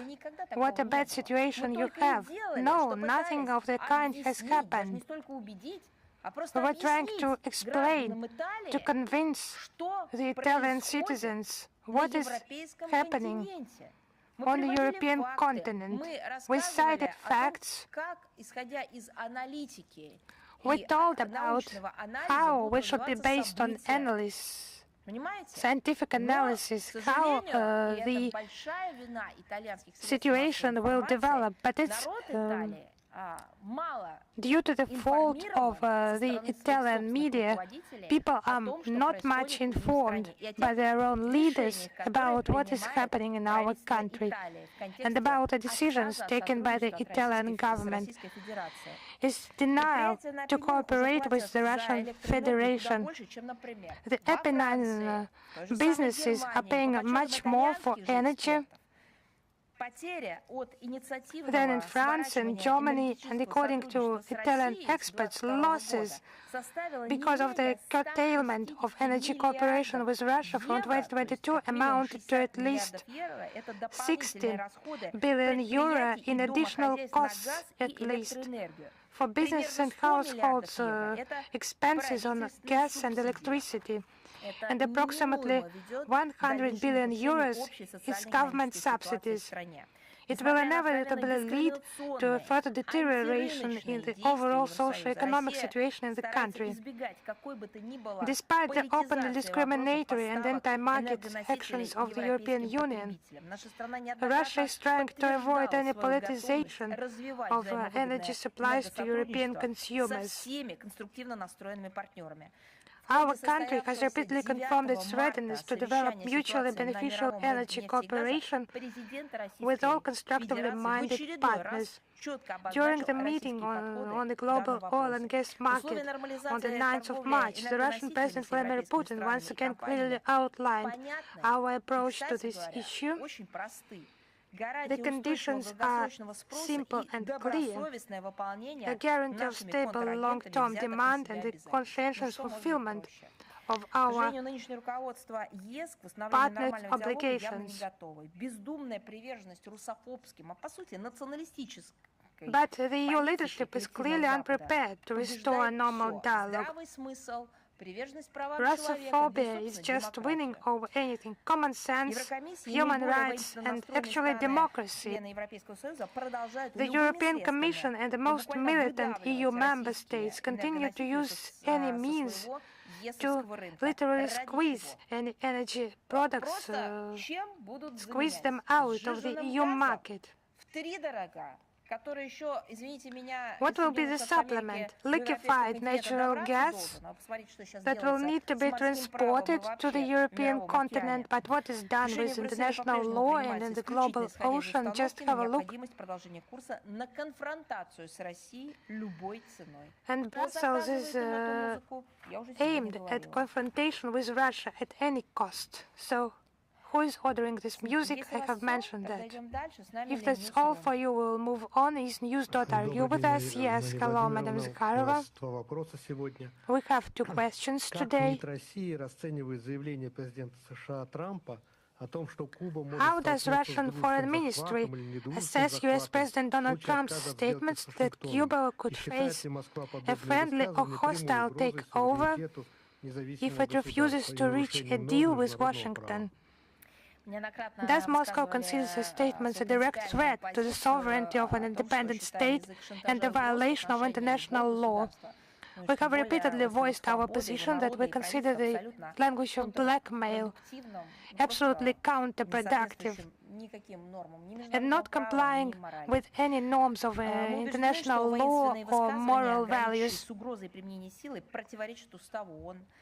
Those statements are contrary to the UN Charter, human rights, and the laws of interstate communication. We call upon resolution by political diplomatic means. We do not comment traditionally on the third countries' relations, but we would reiterate our stance with regard to the Republic of Cuba. Russia and Cuba are linked with friendly relations. For the entire history, we have supported the Cuban people in their fight for independence, their desire to support the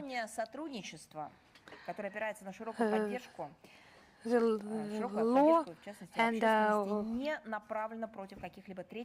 our relations are supported by the public. They are not against any third countries and aimed at prosperity of Russian and Cuban peoples. For around 7 decades, Cuba has been subject to economic, financial, trade pressure by the US. Russia is unchangeably providing all the necessary support to Havana on international platforms in fighting, countering unilateral sanctions, and Cuba is facing unprecedented force and economic pressure by Washington, of course, and we attentively follow the developments in the Caribbean region, and we are against any illegal actions. We support mutually beneficial cooperation with Cuba in the conditions of the complicated economic situation that is a consequence of a multi-year American blockade. We intend to further support the Cuban people in this historical period. It is very complicated. Our second question, we have mentioned Moldova. Today they have decided to quit the CIS treaties, and Chisinau is of unfriendly position with regard to Russia. So these tearing ties with the CIS, are any hostile steps by the Moldovan leadership possible somehow? Similar to what Romania has done, assisting Ukraine against Russia. We have already provided comments on this issue that Moldovan authorities take efforts to formalize the final tiering of our relations on the CIS space. They have denounced 3 basic CIS documents. Agreement of CIS cooperation and its additional protocol. Moldovan parliament has said that the final vote will take place before Easter, before the 12th of April. And there are no doubts that leaving some international instrument is a sovereign right of Moldova. But in the Republic itself, just have a look. Local experts point at the inevitable crashing of the economy after the country is leaving the CIS. It's during the stop of the so-called Euro integration project. What is happening within the EU community? Economic, industrial crisis. What should Moldova expect? As it is joins this community without any proposals on development, but just some fake promises. They're just made to enter this orbit of the EU's geopolitical interests, but not some assistance, financial, economic assistance, because the EU have no means to allocate them this assistance. The Italian media representative has recently, as I understand it's an Italian citizen, he asked about the growth in prices in Italy, growth in energy prices. So it's the economy that used to prosper. It's in a deep crisis now. So how will they support Moldovan economy? Of course, they will not think about it. As for the pressure imposed on Transnistria, it's contrary to the constitution, contrary to the neutral status, and supporting the Kiev regime. Official Chisinau has done that for a long time.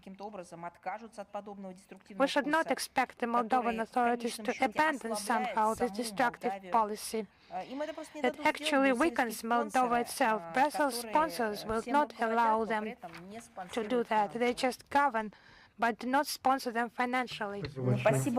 Thank you very much. Is Almayedin with us?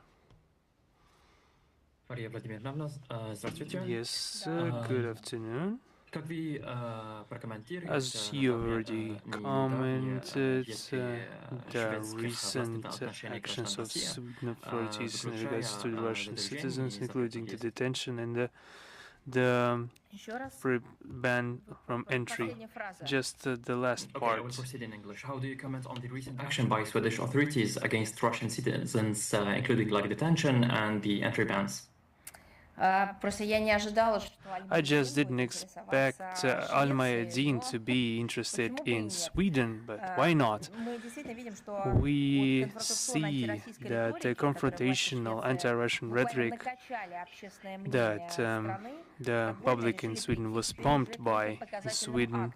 Now we see Stockholm is starting some demonstrative actions against Russian citizens due to their sort of incorrect citizenship. In the recent period, we saw some cases where Russian scientists or highly qualified specialists to be threat to national security, and I quote. We see absolutely inhumane detention of Russian citizens for such ships as vessel Adler and vessel Kafa, and the Schengen visas issued by other European Union countries and Schengen countries were nullified. There are sanctions issued against Russian businesses, Russian officials, and there are all sorts of obstructions that Russian embassy in Stockholm is facing, trying to provide consular aid to Russian citizens who have found themselves in a difficult situation. And we see an overwhelming level of hatred to Russian citizens reflected in the recent statement by the foreign Prime Minister, now the leader of parliamentary opposition, representative of the Social Democratic Party of Sweden, Magdalena Anders, namely stating that the European nuclear potential is enough, and I quote her directly, "It is enough to bomb Russia into oblivion." This begs the question, who are you, Magdalena Andersson, to threaten Russia with a nuclear arsenal and proceed to say that there will be nothing left of Russia because they would ostensibly bomb us into oblivion. What has happened in your life to make her say this in her statement? Perhaps she was initiator of a global peace settlement, or she prevented a catastrophic outcome in the Middle East, or helped the citizens of the European Union to defend their sovereignty and independence. I have a proposition to Madam Magdalena Andersson to busy herself with the issues at hand of a neighboring state.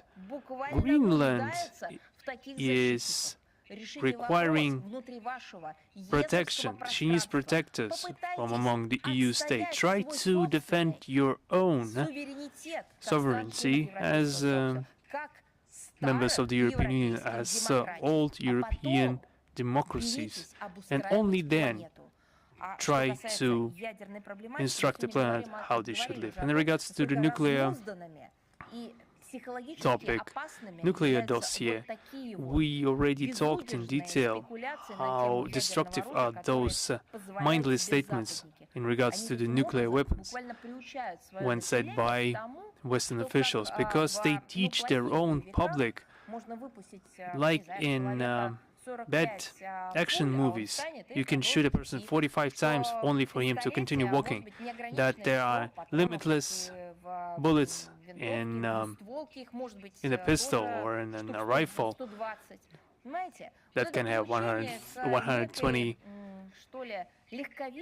bullets in a clip. And any such talk when it concerns nuclear weapons is inadmissible. Perhaps this makes me wonder, can anyone vote for this person after such statements? Or are these kind of people precisely the sort of people they are voting for in the European Union, with a complete lack of education that they can get any goal accomplished, even self-destruction? And if I may, I could ask through you a question to the Swedish establishment, to all ruling party or the opposition party, just to try to help your officials, your Swedish citizens. Just show them the map, give them a map with the distance from Moscow to Stockholm, and how long this wave will, how long will it take for the wave of fallout to reach Sweden? If they are guided by their comrade guided by the comrade in arms Annalena Baerbock, saying that to change a position it would only take a turn, a 360-degree turn to change their position. Someone could explain them, just judging by the raw distance, that by striking one European country would mean all the fallout immediately reaching another. Then perhaps it would warrant the focus on preventive measures, on scientific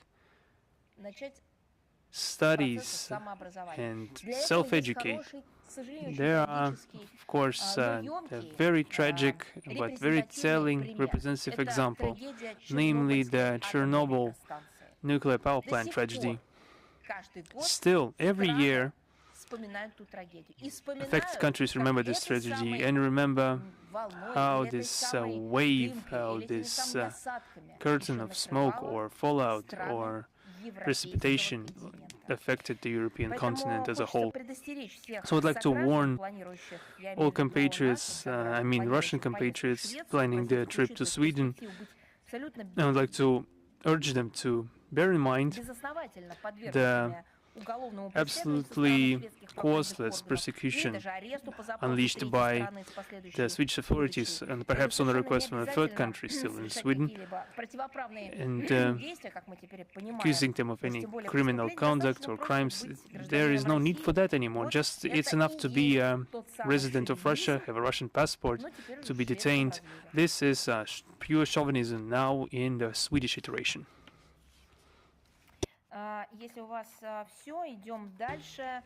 If that's it for you, colleagues, we can go further, but I will have to finish the briefing earlier. So let's get to the last question, and the remaining ones will be answered individually. Broader Asia, please, you have the floor. Yes, good afternoon. Broader Asia TV channel. This week we received information that NATO will be reviewing the hypothetical scenarios of conflict involving Russia in the Arctic.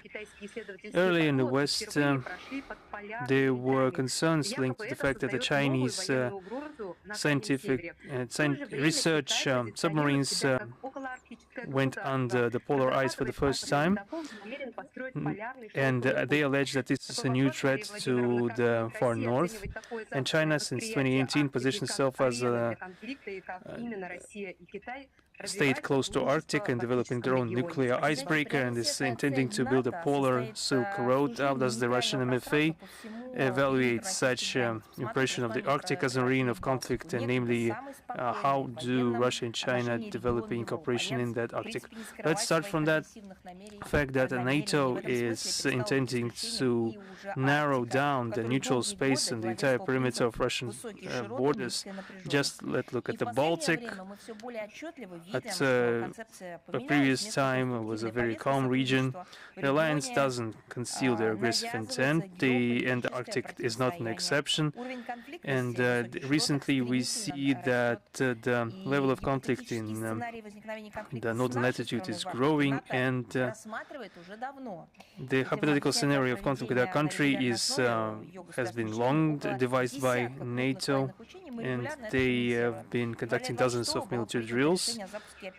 In February 2026, they have launched the Arctic Watchman initiative, an operation intended primarily to deter Russia and China in the polar region, to grow the military presence of the bloc near close to our northern borders, The North Atlantic Bloc is once again confirms its resume as a destroyer of stability and inciter of international confrontation. And now it's Arctic's turn, and this is being given under the pretext of Russian threats, and NATO is quick to find the Russian trace in any dossier they have, including the Greenland dossier. Russia and Beijing view each other as a very important strategic partners. We are intrinsigently sticking to the principles of mutually respectful, equal and trusted cooperation and decisive mutual support on questions key to both our countries. This, of course, concerns such an aspect as interaction in the Arctic region. We jointly support the preservation of peace and stability and the prevention of military political tensions in the Arctic. We see huge interest on the part of our Chinese friends in promoting projects in the Russian polar region. We are open for such interaction, and this has been enshrined in different documents on different levels, including the joint statement of our leaders of 8th of May 2025. To coordinate this work in the framework of we have a mechanism of regular meetings of heads of governments of Russia and China. We have a separate working group. Jointly with our partners, we are conducting work to unleash the transport logistic potential of the Northern Sea route, to explore mineral resources, promote science and research activity in the region. And China is contributing significantly in the Arctic Council. Russia is always open to have constructive contacts in the Arctic and other countries from beyond the region, which only helps to support the international dialogue in the region and calm the military political standoff. We have two other questions unanswered. I will answer them individually. Sorry for that. I will, due to the time schedule issues, and I will be answering those individually. Thank you very much. Have a good day. Thank you.